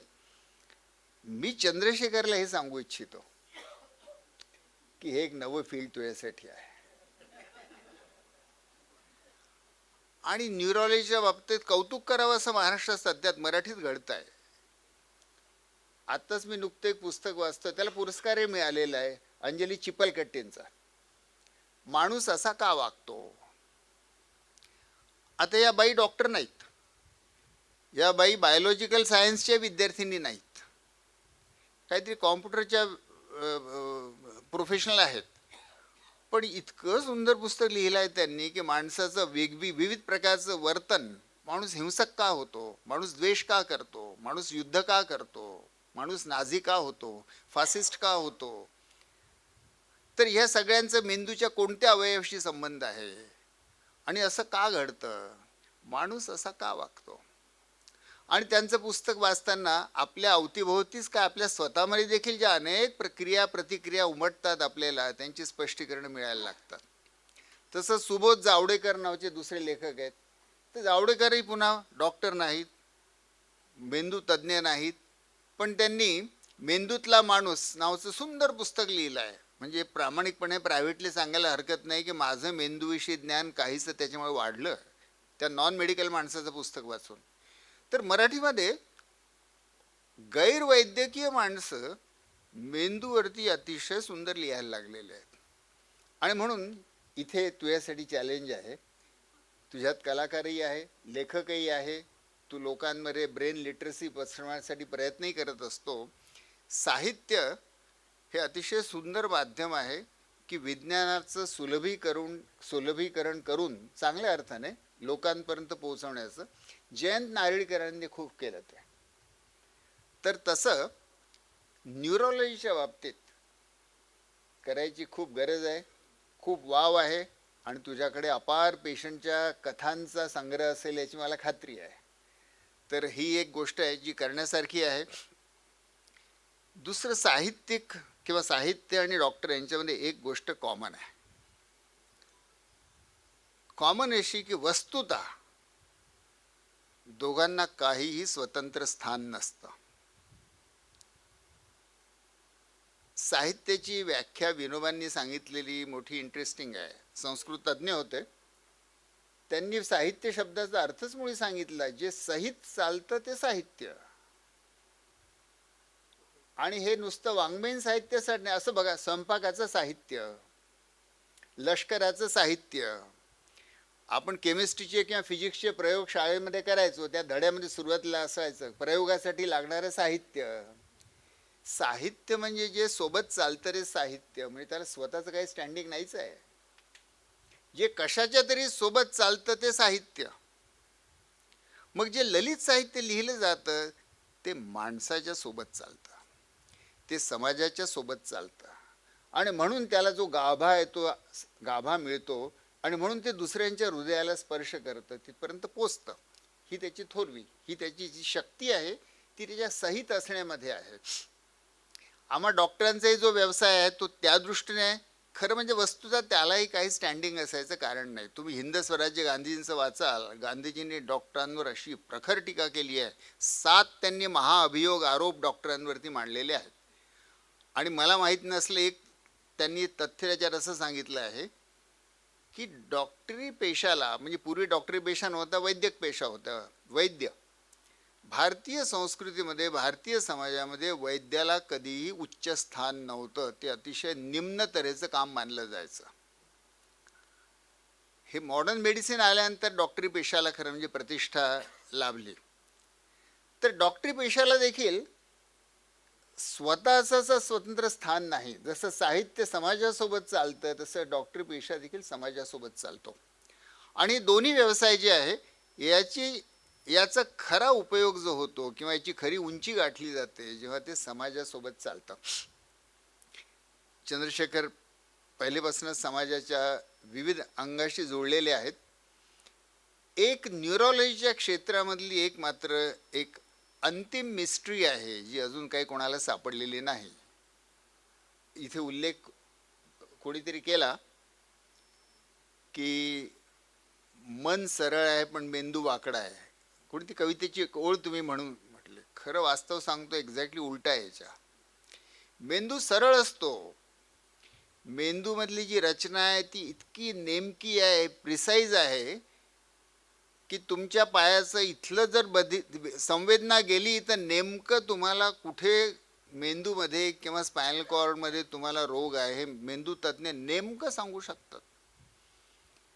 त्यामुळे मेंदू हा तसा बऱ्यापैकी गणिताच्या सारखा सरळ प्रिडिक्टेबल असा आहे. मन मात्र नाही. सुधीर सांगेल आपल्याला. आणि सुधीर कशाला पाहिजे? आपलंच मन तुम्ही डोकावून बघा की हे मन अजिबात सरळ नाही. आणि असं मानलं जातं की ही पूर्ण सृष्टी किती विशाल आहे. आपली पृथ्वीच आपल्या आवाक्यात येत नाही. सूर्यमालेचा छोटासा भाग पृथ्वी आणि अनंत विश्वामधला सूर्य क्या चीज आहे, काही नाही आहे. आत्ता 8-10 दिवसापूर्वी एक नवा तारा वैज्ञानिकांना सापडला की जो सूर्यापेक्षा 5 लक्ष कोटी पटांनी अधिक जास्त प्रकाशित आहे. अशी ही विश्वातली विश्वमाला. आणि अनेक वैज्ञानिक असं मानतात की ही सगळी विश्वमाला पण फिजिक्ससाठी प्रेडिक्टेबल आहे. गणिताने तुम्ही प्रेडिक्ट करू शकता. सगळ्यात जास्त या विश्वातला मोठा चमत्कार असेल तर तो मानवी मेंदू आहे. आणि हा मानवी मेंदू कसा काय बनला, कसा काय निर्माण झाला, इतकं इव्हॉल्व, इतकं कॉम्प्लेक्स असं अवयव कसं काय निर्माण झालं. आणि त्याच्यामध्ये देखील सगळ्यात जास्त जे न उलगडलेलं कोड आहे ते असं की निसर्गामध्ये निर्जीव असलेल्या गोष्टीमध्ये सजीव पेशी निर्माण झाल्या, पण अचेतन असलेल्या पेशींमधनं किंवा वस्तूंमधनं चेतना कशी काय निर्माण झाली. शेवटी मेंदू किंवा पेशी काय फॅट वॅट वगैरे गोष्टीचा बनलेला गोळा. हा जो मेंदूचा फॅटचा बनलेला, लिपिडचा बनलेला गोळा, त्याच्यामध्ये विद्युत प्रवाह वगैरे वाहतात ते आपण समजू शकतो. पण कॉन्शियसनेस कशी निर्माण होते, चेतना कशी निर्माण होते, ही अचानक एवढी मोठी हनुमान उडी कशी काय घेतली गेली, हे अजून विज्ञानाला न समजलेलं कोड आहे. त्यामुळे वस्तुतः आर्टिफिशियल इंटेलिजन्स आल्यानंतर इंटेलिजन्सचं महत्त्व कमी व्हायला पाहिजे, पण तसं होणार यासाठी नाही आहे की आर्टिफिशियल इंटेलिजन्स काही फक्त अल्गोरिदम आणि अशा प्रकारच्या गोष्टी करेल. मानवी मेंदूची सगळ्यात सुंदर जी गोष्ट आहे ती असं की ही चेतना कुठून येते. जसं निर्जीव वस्तूमधनं जीव कसा निर्माण होतो, तसंच अचेतन वस्तूंमधनं, अचेतन मेंदूच्या गोळ्यातनं काय घडतं की अचानक त्याच्यातनं चेतना निर्माण होते, त्याला जाणीव निर्माण होते. तर हे न सुटलेलं कोडं आहे आणि सर्वसामान्य जनतेला याच्याविषयी प्रचंड उत्सुकता आहे, भीती आहे, अनेक प्रकारचे गैरसमज आहेत. आणि म्हणून या विषयामध्ये खरं म्हणजे सामाजिक साक्षरता निर्माण करायला खूप वाव आहे. आणि ते साहित्याच्या पद्धतीने केलेलं तर लोक चवीने वाचतात. म्हणून चंद्रशेखरला त्याच्या अनेक प्रकारची जी कार्यक्षेत्र आहेत त्याच्यात एक अजून मी शेपूट जोडून देतो की इथे तुझ्या पराक्रमाला, तुझ्या क्रिएटिव्हिटीला, सर्जनशीलतेला वाव आहे. पद्मश्रीच्या पूर्वीचं जीवन आणि पद्मश्रीच्या नंतरचं जीवन, पद्मश्रीचा शब्द ज्यांनी निवडला मोठा अर्थपूर्ण निवडला असं त्याच्यावर विचार करतो जेव्हा मला. श्री म्हणजे लक्ष्मी, समृद्धी आपल्याला माहीत आहे, पण त्याला पद्म का जोडला. माझा समज असा आहे की ज्यांनी कोणी जोडला, आणि मी असं मानतो की भारताला स्वातंत्र्य मिळालं त्या काळी हा शब्द निर्माण झाला असेल की कमळाच्या पानासारखं किंवा फुलासारखं निर्लिप्त राहायचं आहे. त्यामुळे पद्मश्री मिळाली तरी त्याचा मनाला कुठे स्पर्श होऊ नये.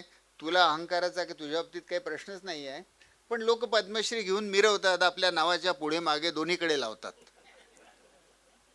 तर खरं म्हणजे पद्मश्रीकडनं अपेक्षा ही आहे की आता श्री तुम्हाला मिळाली आहे, समाज मान्यता, राज्य मान्यता मिळाली आहे, पण तुम्ही कमलपत्रासारखं त्याच्यापासनं निर्लिप्त राहायचं आहे.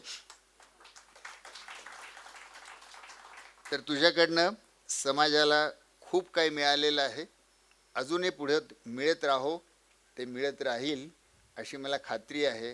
त्यासाठी तुला आणि तुझ्या पत्नीला दोघांना पुन्हा एकदा अभिनंदन. यांच्याविषयी एक जरा चूक वाक्य बोलण्यात आलं बरं काय. ते तुम्ही असं म्हणालात की त्यांच्या पत्नींच्या चेहऱ्यावर, पत्नीमुळे यांच्या चेहऱ्यावर हास्य असतं. असं नसतं, त्यांची पत्नी त्याला हसायची परवानगी देते म्हणून तो हसतो.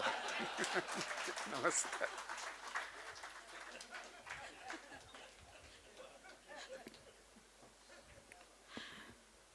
मनापासून धन्यवाद डॉक्टर अभय बंग.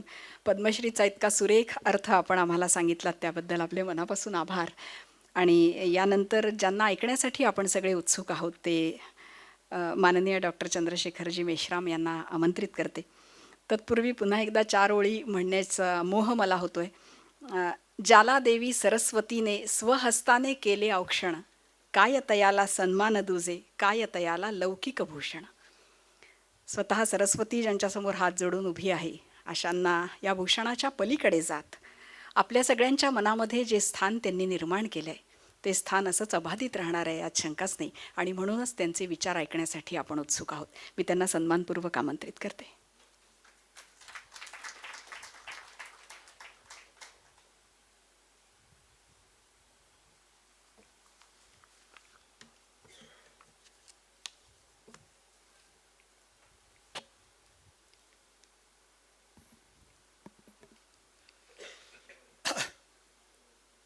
आजच्या कार्यक्रमाचे प्रमुख अतिथी आदरणीय डॉक्टर अभय बंग, कार्यक्रमाचे अध्यक्ष आणि विदर्भ साहित्य संघाचे अध्यक्ष प्रदीप दाते, न्यायमूर्ती विकासजी सिरपूरकर, चन्ने सर, विलास माणेकर, विदर्भ साहित्य संघाचे सेक्रेटरी, माझी सहधम्मचारिणी नम्रता, या सभागृहात उपस्थित अनेक मान्यवर, महेश एलकुंजवार आहेत, डॉक्टर कुलसंगे आहेत, अनेक मान्यवर आहेत, माझे कुटुंबीय, पत्रकार मित्र, डॉक्टर्स, माझे बॅचमेट्स, बंधूंनो आणि भगिनींनो, आज समाजात साधारण जसं डॉक्टर बंग म्हणाले की एक डॉक्टरबद्दल निगेटिव्ह ओपिनियन समाजामध्ये दिसून येतो तुम्हाला. या पार्श्वभूमीवर भारत सरकारने माझ्यासारख्या एका डॉक्टरला पद्मश्री पुरस्काराने सन्मानित केलं, त्याबद्दल मी भारत सरकारचं मनापासून आभार मानतो. आणि त्यानिमित्तानं विदर्भ साहित्य संघानं हा जो अभिनंदन सोहळा आयोजित केला, त्याबद्दल मी विदर्भ साहित्य संघाचं आणि आयोजकांचं बद्दल कृतज्ञता व्यक्त करतो. हा अतिशय एक कौटुंबिक अशा प्रकारचा सोहळा आहे असं मी समजतो. आतापर्यंतचा कार्यक्रम अतिशय चांगला झाला.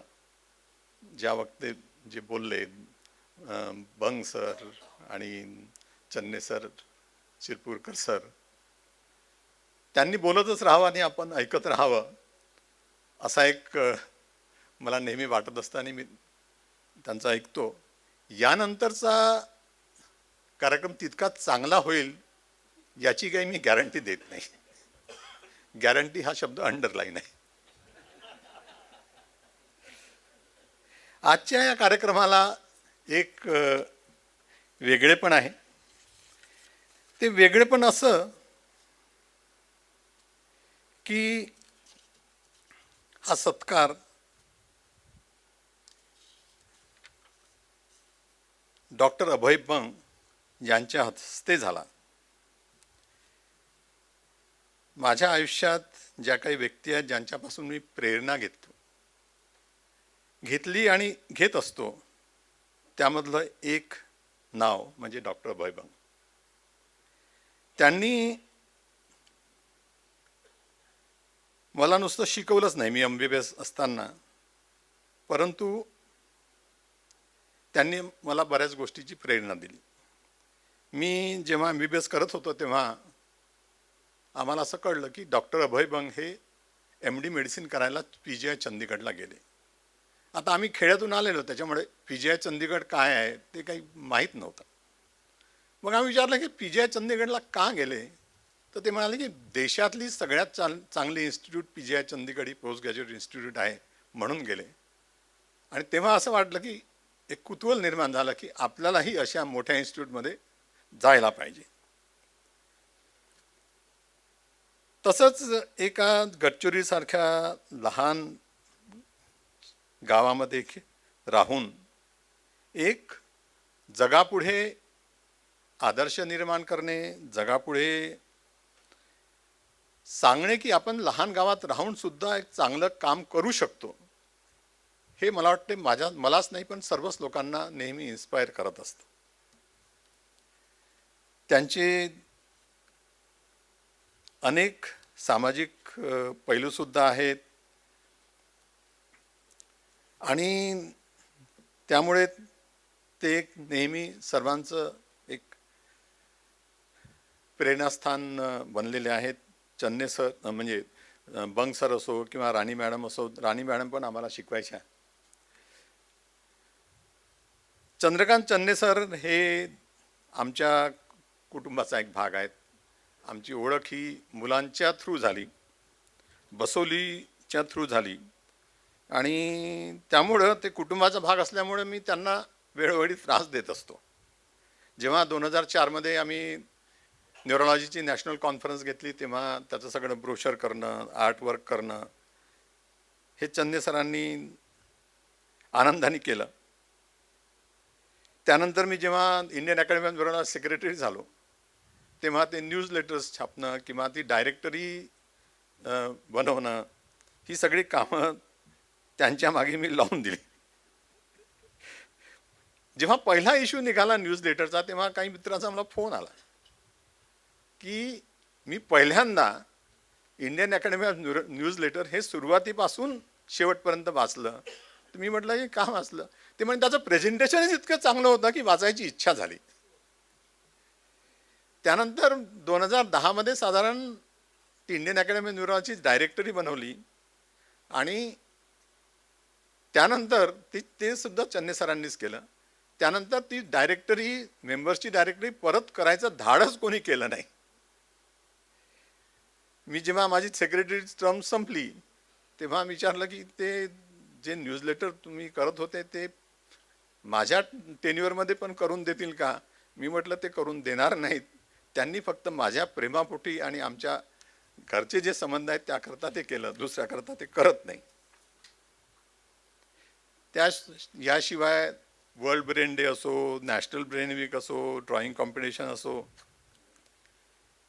या सगळ्या वाटचालीमध्ये चन्ने सरांचा महत्त्वाचा वाटा आहे. मी जेव्हा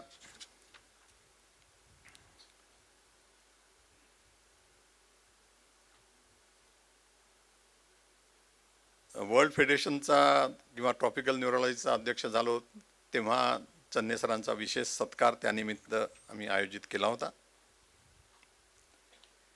दुसरं वेगळंपण या आजच्या समारंभाचं असं आहे की ज्या सामाजिक आणि शैक्षणिक क्रांतीचे जनक ज्याला आपण म्हणतो ज्योतिबा फुले, ज्यांच्या प्रेरणेने माझं आयुष्य घडलं, त्या बाबासाहेब आंबेडकरांचे गुरु म्हणजे ज्योतिबा फुले, त्यांच्या नावाची पगडी आज मला घालून देऊन माझा सत्कार केला.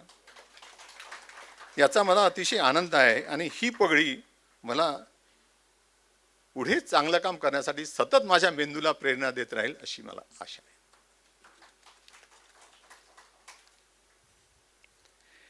हा कार्यक्रम ज्या अमेय दालनात होतो आहे त्याच्या बऱ्याच चांगल्या आठवणी आहेत. याच दालनामध्ये आम्ही पहिल्यांदा मेंदू रोगासाठी, आता डॉक्टर अभय बंगनी उल्लेख केला ऑलिव्हर सॅक्सचा, तर ऑलिव्हर सॅक्सनी अवेकनिंग नावाचं एक पुस्तक लिहिलं पार्किन्सन डिसीजवर आणि त्याच्यावरच त्याच नावाचा सिनेमा आम्ही याच अमेय दालनामध्ये लोकांकरता स्क्रीन केला होता आणि त्याच्यावर चर्चा केली आणि पार्किन्सन डिसीज काय आहे हे लोकांना समजावून सांगितलं. या दालनामध्ये मी जेव्हा ट्रॉपिकल न्यूरोलॉजीचा वर्ल्ड ट्रॉपिकल न्यूरोलॉजी अध्यक्ष झालो तेव्हा पहिला नागरिक सत्कार सुद्धा याच अमेय दालनामध्ये झाला होता आणि तो विदर्भ साहित्य संघाने केला होता.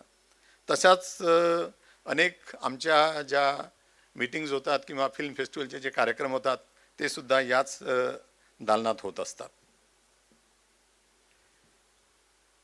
तर मी एका लहान खेड्यातून आलेला, शिकलेला, वाढलेला व्यक्ती आणि मला काहीच त्यामुळं महत्त्वाकांक्षा काहीच नाही, एम काय म्हणजे ॲम्बिशन काही नाही, काहीतरी चांगलं करायला एवढीच इच्छा. आणि बऱ्याच गोष्टीमध्ये मला करायचं नसतं पण लोक मला ओढून देतात, माझ्यावर टाकून देतात की हे करा. आता तसंच विदर्भ साहित्य संघाचं एकदा मनोहर म्हैसाळकरांचा, डॉक्टर मनोहर म्हैसाळकरचा फोन आला की तुम्हाला ते विदर्भ साहित्य संघाचा ट्रस्टी व्हायचं आहे. मी म्हटलं माझा साहित्याशी काही संबंध नाही आणि माझ्या मागे तशाच बरेच भानगडी आहेत आणि ते मला काही जमणार नाही ते साहित्य वगैरे आणि साहित्य संघच. ते म्हणाले करायचं काहीच नाही आहे त्याच्यात, साहित्य आम्हाला साहित्यिक नकोच आहे. तर ते म्हणाले की मग म्हटलं की मला जमणार नाही कारण माझ्या मागे तसाच खूप व्याप आहे. ते म्हणाले असं करा, तुम्ही काही दिवस विश्वस्त म्हणून राहा, आम्ही दुसऱ्या योग्य व्यक्तीचा शोध घेतो, तोपर्यंत तुम्ही तिथेच विश्वस्त म्हणून राहा. आणि तेव्हापासून तो शोध काही संपलेला दिसत नाही आणि मी तिथे आहे. परंतु काही वर्षानंतर मग विकासजी शिरपूरकर त्या विश्वस्त पदाच्या मध्ये जॉईन झाले. मग म्हटलं की आता बरं आहे, सगळे जे काही आहेत प्रॉब्लेम्स ते सरांकडे सरकवून द्यायचे आणि आपण मोकळं राहायचं. तसंच फिल्म फेस्टिवलचं सुद्धा झालं. एकदा डॉक्टर जब्बार पटेल आले, ते म्हणाले तू फिल्म फेस्टिवल कर. मी म्हटलं मी कसा फिल्म फेस्टिवल करू, मला काही त्याचा अनुभव नाही आहे. ते म्हणे आता मी फिल्म बनवतो आहे तर तुला फिल्म फेस्टिवल करायला काय प्रॉब्लेम आहे, मी मदत करतो.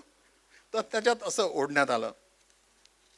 तसंच इंडियन अकॅडमी ऑफ न्यूरोलॉजीचं सुद्धा झालं की आमचे जे टीचर होते ते म्हणाले की बा संस्थेमध्ये चांगले लोक पाहिजे म्हणून तू सेक्रेटरी हो. मी त्यांना सांगितलं की मला नाही म्हणे तुलाच व्हायचं आहे, आम्ही ठरवलं की तुलाच हे सांभाळायचं आहे. आणि तिथून मग हा जो प्रवास आहे, ट्रस्टी होण्याची सुरुवात जी झाली ती बाबा आमटे यांच्या महारोगी सेवा समितीपासून, विदर्भ साहित्य संघ, डॉक्टर बाबासाहेब आंबेडकर स्मारक समिती दीक्षाभूमी, ते वर्ल्ड फेडरेशन ऑफ न्यूरोलॉजी, हा जो प्रवास आहे, या सर्व प्रवासामध्ये अनेक लोकांचं योगदान आहे. त्यामध्ये माझी फॅमिली, नम्रता, माझी मुलं. नम्रता तसं रिसर्चचं बरंचसं काम बघते.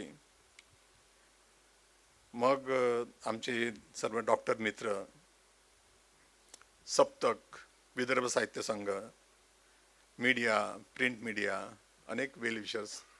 तर ह्या सगळ्यांचा जो आतापर्यंतचा जो प्रवास आहे, त्या प्रवासामध्ये या लोकांचा सिंहाचा वाटा आहे. त्या सर्वच्या वतीने मी आजचा सत्कार आणि आजचा हा जो पद्मश्री पुरस्कार मला मिळणार आहे, त्या सर्व लोकांच्या वतीने मी स्वीकारतो आहे. आणि हे सगळं नागपूरमध्ये होतो आहे. मी नागपूरमध्ये आहे म्हणून शक्य होतो आहे याची जाणीव मला आहे.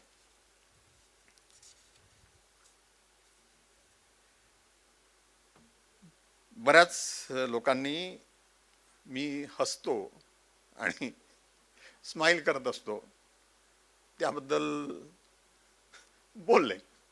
आता एकदा मी क्लिनिकमध्ये बसलो होतो आणि एक गृहस्थ आले, म्हणजे सिनियर डॉक्टर्स होते. ते म्हणाले की मुझे डॉक्टर मेश्राम से मिलना है. तो मैं म्हटलं की मैं हूं. नहीं नहीं, मुझे डॉक्टर चंद्रशेखर मेश्राम जो न्यूरोलॉजिस्ट है उनसे मिलना है. तो बोला मैं हूं. अरे मजाक छोड़ो, मेरे को मेरे लड़की की शादी है तो उसको उनको इनवाइट करना है, तो मेरे को न्यूरोलॉजिस्ट डॉक्टर चंद्रशेखर मेश्राम को भी मिलना है. मैं बोला आपको डाउट क्यों आ रहा है कि मैं डॉक्टर चंद्रशेखर मेश्राम नहीं? तो बोले कि आप तो हंस रहे हो. मैं बोला क्यों, हंसना मना है क्या? तो नहीं, बोले अच्छा आप ही हैं. इसलिए बोले पेशेंट बहुत खुश रहते हैं. मैं जब भी, ते मला पहिल्यांदाच भेटणार होते, मी नवीन आलो होतो. तो बोले कि मेरे लड़की की शादी है और शादी में आपके वाइफ को भी लेके आना, मैं उनसे मिलना चाहता हूं कि आप इतने खुश क्यों रहते हो. तर हा जो पब्लिक एज्युकेशनचा जो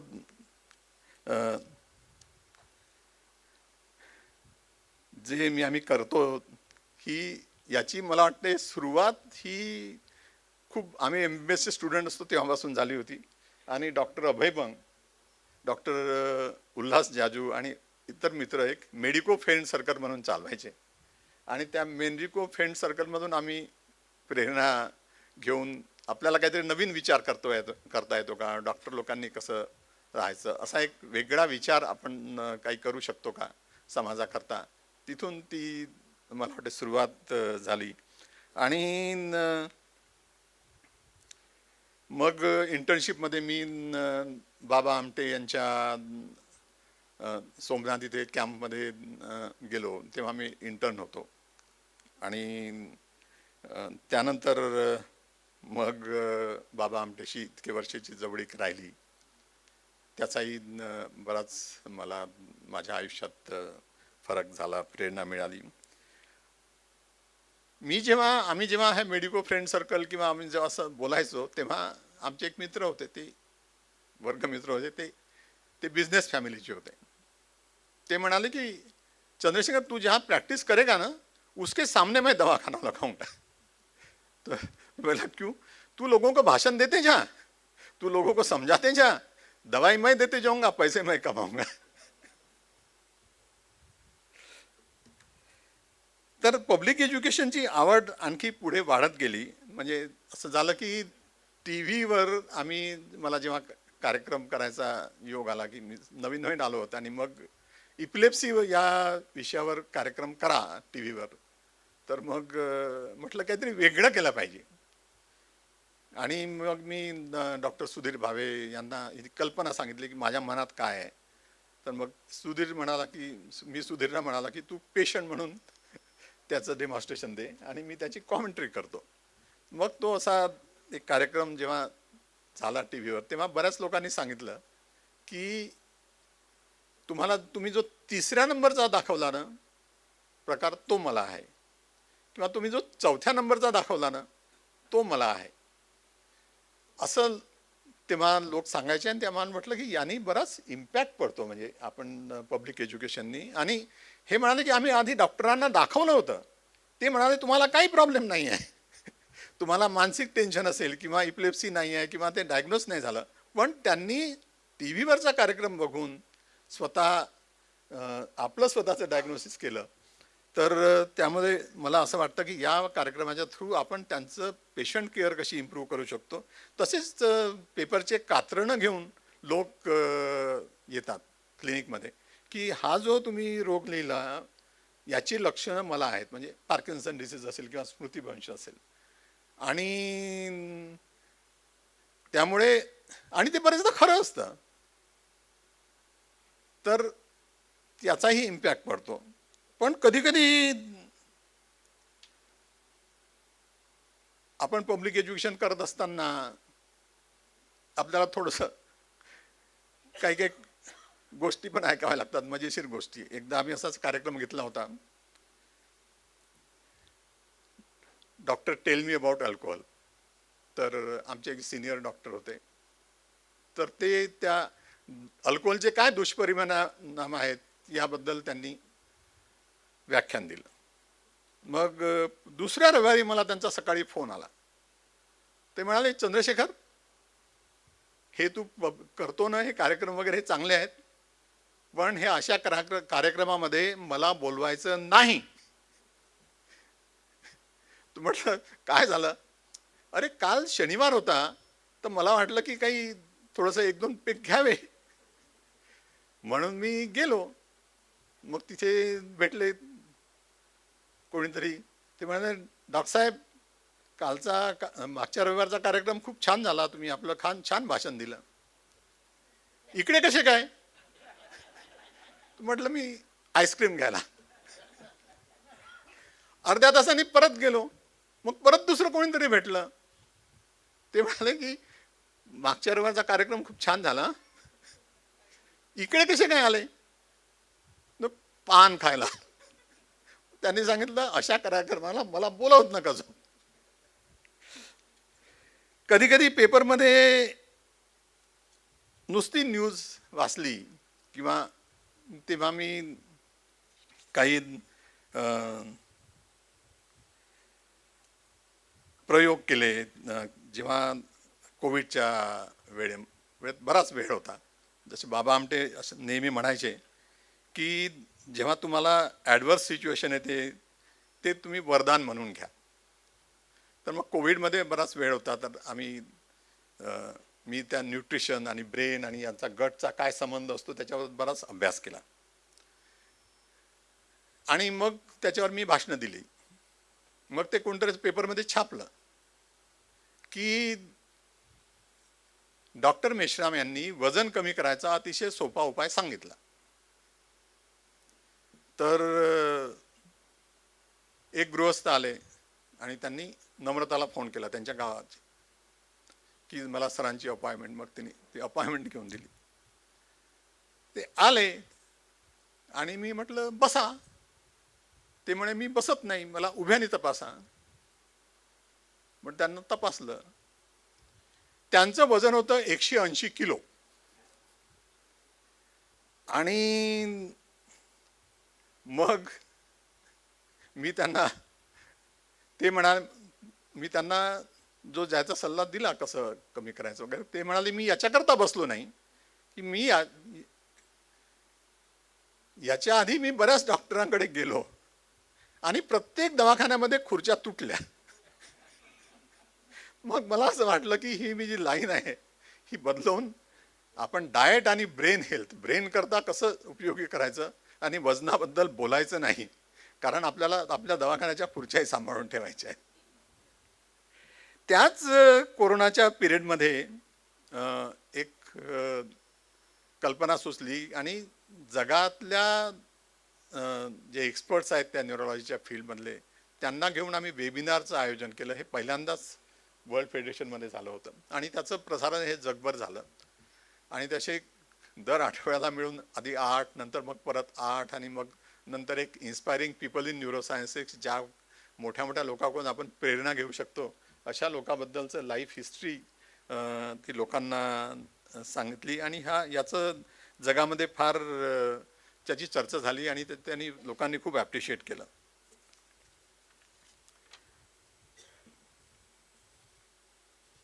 कधी कधी आपण जेव्हा क्लिनिकमध्ये बसत असतो तेव्हा खूप कॉम्प्लिकेटेड डिसिजेस असतात, पण त्याचं उत्तर फार सोपं असतं आणि ते बरेच लोकांना माहीत नसतं की हे इतकं सोपं उत्तर आहे. तर काही महिन्यापूर्वी बंग सरांचे एक सिनियर आहेत, 1 वर्ष सिनियर, त्याही आम्हाला शिकवायचे. मॅडम आल्या आणि त्यांनी सांगितलं की मला ते चेहऱ्यावर पेन होतं आणि मी म्हटलं की न्यूरॅल्जिक पेन आहे, ट्रायजेमिनल न्यूरॅल्जिया. मी त्यांना पहिला प्रश्न विचारला की तुम्ही टूथपेस्ट कोणती वापरता? ते म्हणाले मी ही आयुर्वेदिक वापरते. म्हटलं ते बंद करा. 7 दिवसांनी त्याचा फोन आला की मी ती टूथपेस्ट वापरणं बंद केलं आणि माझा न्यूरॅल्जिया बिना औषधाने ठीक झाला.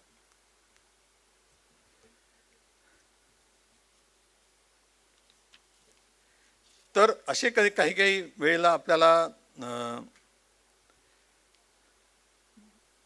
अनुभव येत राहतात.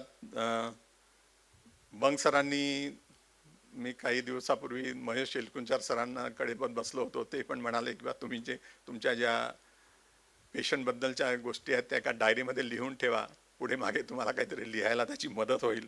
ते बऱ्याच दिवसाचा मी विचार करतो आहे लिहावं, पण ते होत नाही. कधीतरी त्याचा योग येईल अशी मला आशा आहे, कारण मला सुद्धा लिहायचं आहे आणि ते जास्त लोकांपर्यंत पोहोचवायचं आहे.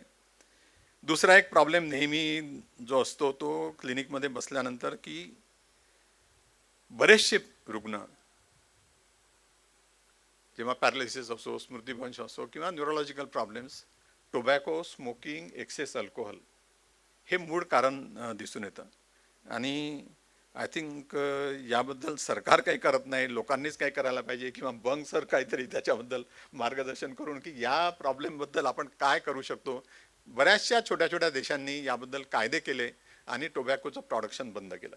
ते आपल्या देशात एक्साईज ड्युटीच्या भानगडीमुळे कसं शक्य होणार आहे ते माहीत नाही, पण मला वाटते बंग सर आहेत, त्यांचा मुलगा आनंद आहे, तोही गव्हर्नमेंट ऑफ महाराष्ट्राला आणि प्राईम मिनिस्टर, डेप्युटी प्राईम मिनिस्टरला त्यांचा ॲडवाईस करतो. प्राईम मिनिस्टर ऑफिसमध्ये सुद्धा तो ॲडवायसर म्हणून काम बघतो. तर मला वाटतं आनंदची पण आपल्याला त्याबद्दल हेल्प घ्यावी लागेल. मला जेव्हा पद्मश्री पुरस्कार जाहीर झाला तेव्हा काही लोकांचे फोन आले. ते म्हणाले की आता तुला पुरस्कार मिळाला, म्हणजे असा एक प्रकाशचा पण फोन आला, प्रकाश आमटे. प्रकाश दादा म्हणाला की तुला कसं वाटतंय? मला काहीच नाही मॅडम, मी जसा आहे तसाच आहे. मग प्रकाश आणि आम्ही 3 मिनिटापर्यंत फक्त दोघेही हसत होतो. कोणाचा तरी फोन आला तर ते म्हणाले की तुला तसं वाटत असेल की आम्हाला खूप आनंद झाला आहे, सर्वांनाच आनंद झाला आहे, तर तुझी कॉलर टाईट झाली असेल. म्हटलं टाईट नाही, माझी कॉलर ढिली झाली. म्हटलं प्रत्येक पुरस्कार मिळाला किंवा काही जर अचिव्हमेंट मिळाले त्यानंतर आपला नम्रपणा हा अधिक वाढला पाहिजे. आणि कारण समाजाकडून आपल्या अपेक्षा असतात आणि ती जबाबदारी पण आपल्याकडे मोठी आहे. आणि मी असं बघितलं की जितकी मोठी माणसं असतात ती अतिशय नम्र असतात. माझा साधा एक लाईन आहे जी की आपण स्वतः आनंदी राहावं आणि दुसऱ्या लोकांना किती आनंदी करता येईल याच्याबद्दल विचार करावा. कधी कधी खूप मजेदार गोष्टी आपल्याला दिसून येतात. एकदा अशीच एक पेशंट आली आणि क्लिनिकमध्ये तिने आली नाही आणि माझ्या पायावर डोकं ठेवलं. म्हटलं काय? डॉक्टर साहेब म्हणे तुमचं नाव खूप मोठं आहे, तुम्ही खूप चांगले डॉक्टर आहे, मी खूप ऐकलं आहे तुमच्याबद्दल, तर आता मला मरायचा आशीर्वाद द्या. असं लोक म्हणतात म्हणे किंवा चांगल्या माणसाच्या हातून मेलं पाहिजे. मी म्हटलं काय काय प्रॉब्लेम काय आहे म्हटलं बसा. ती म्हणे बा माझं डोकं दुखते झालं आहे 20-21 वर्ष आणि आता ते काही ठीक होत नाही, खूप औषधी घेतली तर आता मला मरायचं आहे. तर म्हटलं की तुम्ही 1 महिना थांबू शकता का मरायसाठी. मी तर म्हटलं आतापर्यंत लोकांना मरायसाठी औषध दिलं नाही. म्हणे हो तुम्ही म्हणाल तर मी थांबते. मग मी त्यांना औषध लिहून दिलं आणि 1 महिन्यानी परत आली, परत माझ्या पायावर डोकं ठेवलं. म्हटलं आता काय प्रॉब्लेम आहे, आता जिवंत राहायचा आशीर्वाद द्या. माझं डोकं थांबलं आता मला जगण्याची इच्छा होते. तर हे जे प्रेम आणि अफेक्शन आहे मला वाटते पेशंटकडून, हे आपल्याला नेहमी ड्राईव्ह करत असतं. आणि आपल्याला आपण आपलं जे आयुष्य आहे मला वाटते आपण नेहमी बघत असतो की आपली लाईफ स्टोरी, आपल्या अचिव्हमेंट्स यांनी समाधान मिळतं. पण जेव्हा तुम्ही दुसऱ्यांच्या लाईफ स्टोरीमध्ये जाता, त्यांच्याकरता काही करता, ते समाधान आपल्या अचिव्हमेंट्सपेक्षा ते जास्त मोठं असतं. आणि त्याबद्दलच आपण मला वाटतं सर्वांनी विचार करत राहिलं पाहिजे. माझा एक असा समज आहे, अशी भावना आहे की आपण दुसऱ्याकरता काही चांगलं केलं, दुसऱ्याबद्दल चांगला विचार केला तर आपल्याबद्दल चांगलं आपोआप घडत असतं.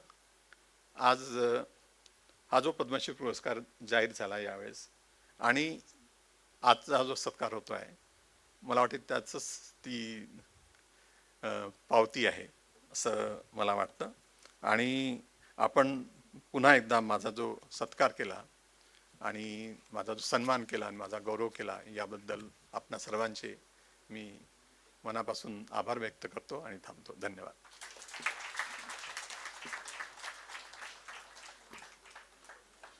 मनापासून धन्यवाद डॉक्टर.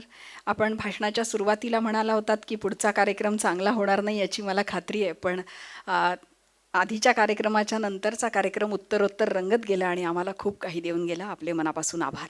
या कार्यक्रमाच्या समारोपाकडे जाताना अध्यक्षीय समारोप श्री प्रदीप दाते यांनी करावा. आजच्या कार्यक्रमाचे अध्यक्ष या नात्याने मी त्यांना आमंत्रित करते. विदर्भ साहित्य संघातर्फे आयोजित आजच्या अभिनंदन सोहळ्याची सत्कारमूर्ती आदरणीय डॉक्टर चंद्रशेखर मेश्राम, ज्यांच्या हस्ते हा आज सत्कार सोहळा आपण या ठिकाणी आयोजित केला, ते ज्येष्ठ समाजसेवक आणि सर्चचे संस्थापक डॉक्टर अभय चिबंग. या व्यासपीठावर ज्यांनी आपणाला मार्गदर्शन केलं आणि विदर्भ साहित्य संघाचे विश्वस्त व सर्वोच्च न्यायालयाचे माजी न्यायमूर्ती आदरणीय सिरपुरकर सर, प्राध्यापक चंद्रकांत चन्नेर, विदर्भ साहित्य संघाचे सरचिटणीस विलासजी मानेकर, या ठिकाणी उपस्थित विदर्भ साहित्य संघाचे उपाध्यक्ष डॉक्टर राजेंद्र डोळके, डॉक्टर आमले, डॉक्टर मुकद्दम, अनेक मान्यवर आहे आणि ज्यांचं आम्हाला नेहमी मार्गदर्शन लाभतं ते आदरणीय महेश एलकुंचवार सर, ज्येष्ठ विज्ञ ॲडव्होकेट सिरपुरकर मॅडम, माजी आमदार पडोळे, डॉक्टर साने, डॉक्टर काने, डॉक्टर सुबोध भावे, या ठिकाणी अनेक मान्यवर डॉक्टर्स उपस्थित आहेत. पत्रकार बंधू आणि विदर्भ साहित्य संघावर प्रेम करणारा रसिक वर्ग, ज्यांनी या कार्यक्रमाचं सुरेख संचलन केलं त्या रेणुकाताई देशकर आणि सर्व डॉक्टर चंद्रशेखर मेश्रामांवर प्रेम करणारे नागपूर नगरीतलेच नाही तर सर्व विदर्भातले मान्यवर. आज या ठिकाणी आत्ताच सर्वांनी आपली मनोगत व्यक्त केली. बंग सरांनी ते गडचिरोलीसारख्या आदिवासी भागामध्ये काम करतात सर्चच्या माध्यमातून, आणि एक चांगलं काम त्यांच्या माध्यमातून होते आहे. त्यांनी आपले अनुभव या ठिकाणी सांगितले. आणि या ठिकाणी माझा अनेक वर्षांपासून डॉक्टर चंद्रशेखर मेश्रामांशी संबंध आहे. ते आता म्हणजे ऑरेंज सिटी फिल्म फेस्टिवलपासनं तो संबंध जास्त आला. त्यानंतर विदर्भ साहित्य संघाचे विश्वस्त आहे ना त्याने. आणि महत्त्वाचं म्हणजे न्यूरोलॉजीमध्ये त्यांचं जे काम आहे तर त्यांचं मार्गदर्शन आम्ही अनेक ठिकाणी घेतो. आणि त्यांनी जे मार्गदर्शन बंग सर दिलेलं आहे की त्या पेशंटच्या विषयी ते तंतोतंत खरं ठरलेलं आहे, हे मी या ठिकाणी आवर्जून सांगू इच्छितो. कारण आमचेच मित्र महाराष्ट्र साहित्य परिषदेचे कार्यवाह होते पुण्याचे, प्रकाश पायगुडे सरांचे तुम्हाला आम्ही दाखवले होते.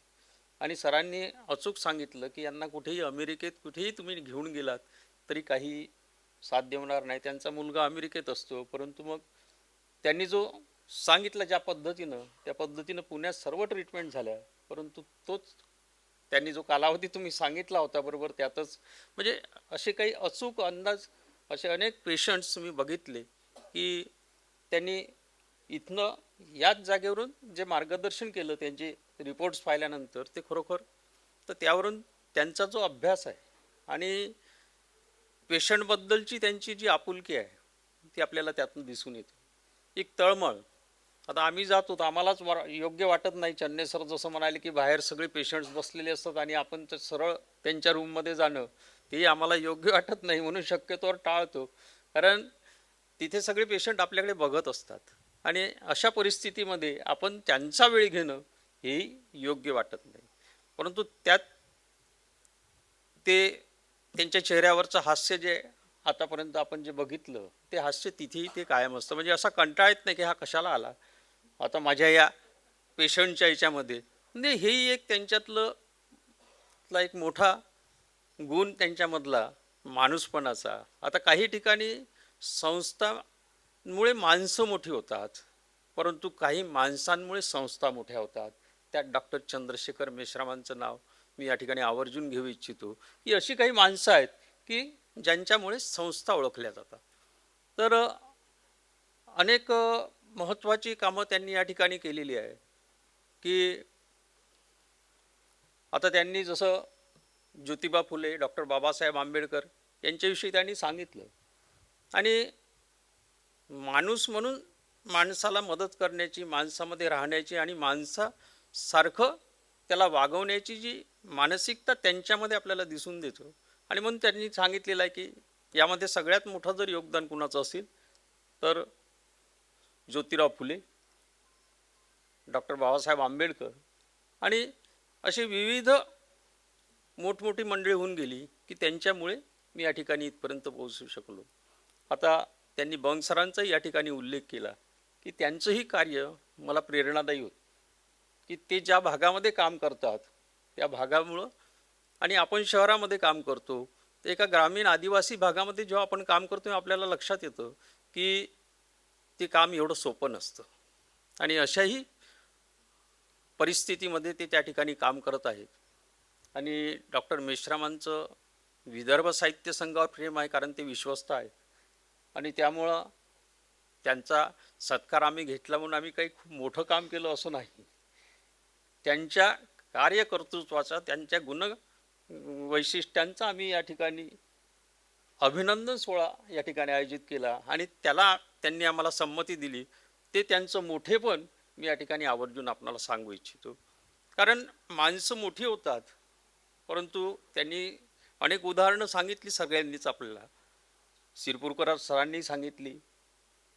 मग माणसं मोठी होतात, ती मोठी कशामुळं होतात की त्या परिस्थितीमध्ये जी माणसं आपल्या सहवासात येतात आणि त्या माध्यमातून मग आपल्याला जे काही मार्गदर्शन त्यांच्या माध्यमातून मिळत असतं ते वातावरण आपल्याला पोषक असतं, जे चांगलं असतं त्यातनं चांगलं करण्याचा आपण प्रयत्न करतो. आणि या ठिकाणी ही जी सर्व मंडळी या ठिकाणी आहेत उपस्थित या सत्कार सोहळ्यामध्ये, ती सर्वच त्या क्षेत्रातली नामवंत आणि आपल्या तत्वाने आणि आपल्या कार्याने सर्वांना परिचित असलेली ही सर्व मान्यवर मंडळी आहे.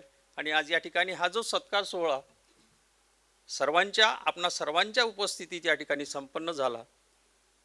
आणि सगळ्यात महत्त्वाचं म्हणजे या डॉक्टर साहेबांना जे आपण मानपत्र दिलं ते मानपत्र आदरणीय प्रकाश एदलाबादकरजींनी लिहिलेलं आहे आणि त्यांनीच त्याचं वाचनही केलं.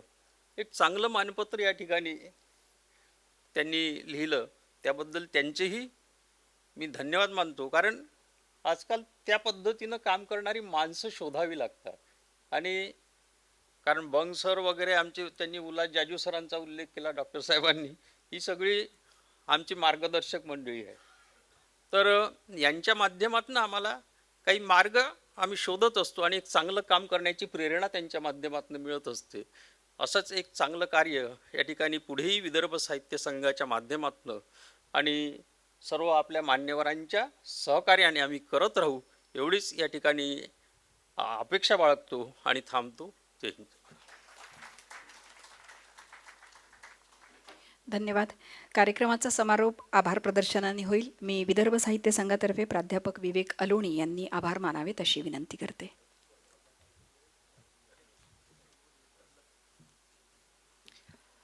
नमस्कार. विदर्भ साहित्य संघाचे विश्वस्त, आमच्या आदराचं स्थान असलेल्या सन्माननीय डॉक्टर चंद्रशेखर मेश्राम यांना भारत सरकारतर्फे पद्मश्री बहाल करण्यात आली आहे. त्यानिमित्त आयोजित या अभिनंदन सोहळ्याचं अध्यक्षस्थान विदर्भ साहित्य संघाचे अध्यक्ष माननीय प्रदीपजी दाते यांनी भूषवलं, याबद्दल त्यांचे मनपूर्वक आभार व्यक्त करतो.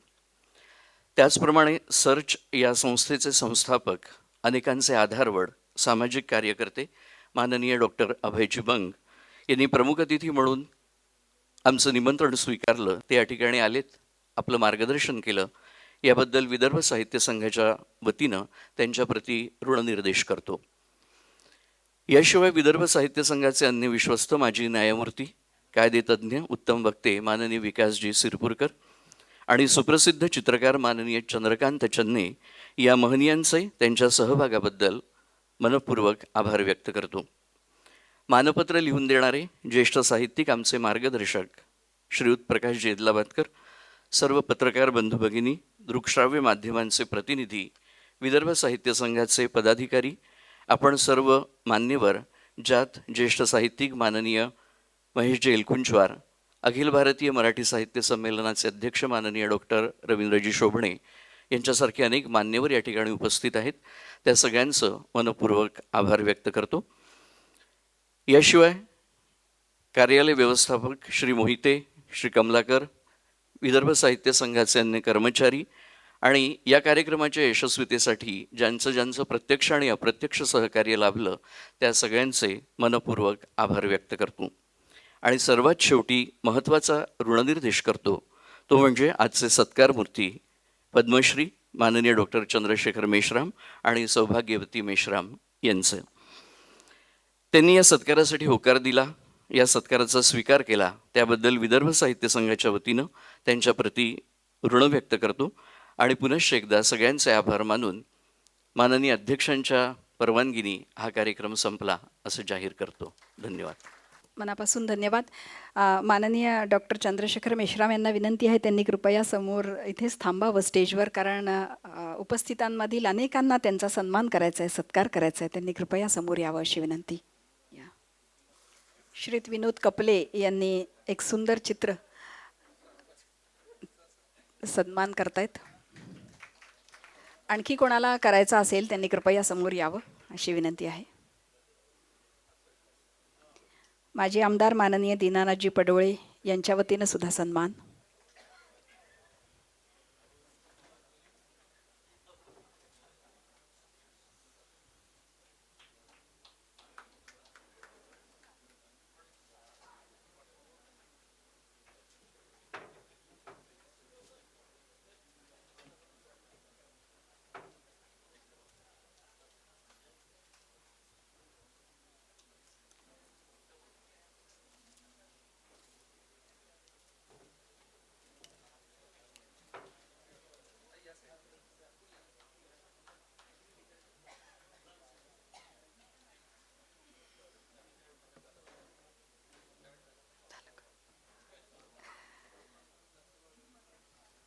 धन्यवाद.